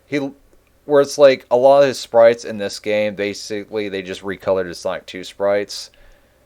Like, that's one art inconsistency I just really dislike about this game. But yeah. Anyways, thank you so much for watching this video. I hope everyone who watched this enjoyed the video if you stuck through the whole thing. And I hope you have a super lovely day.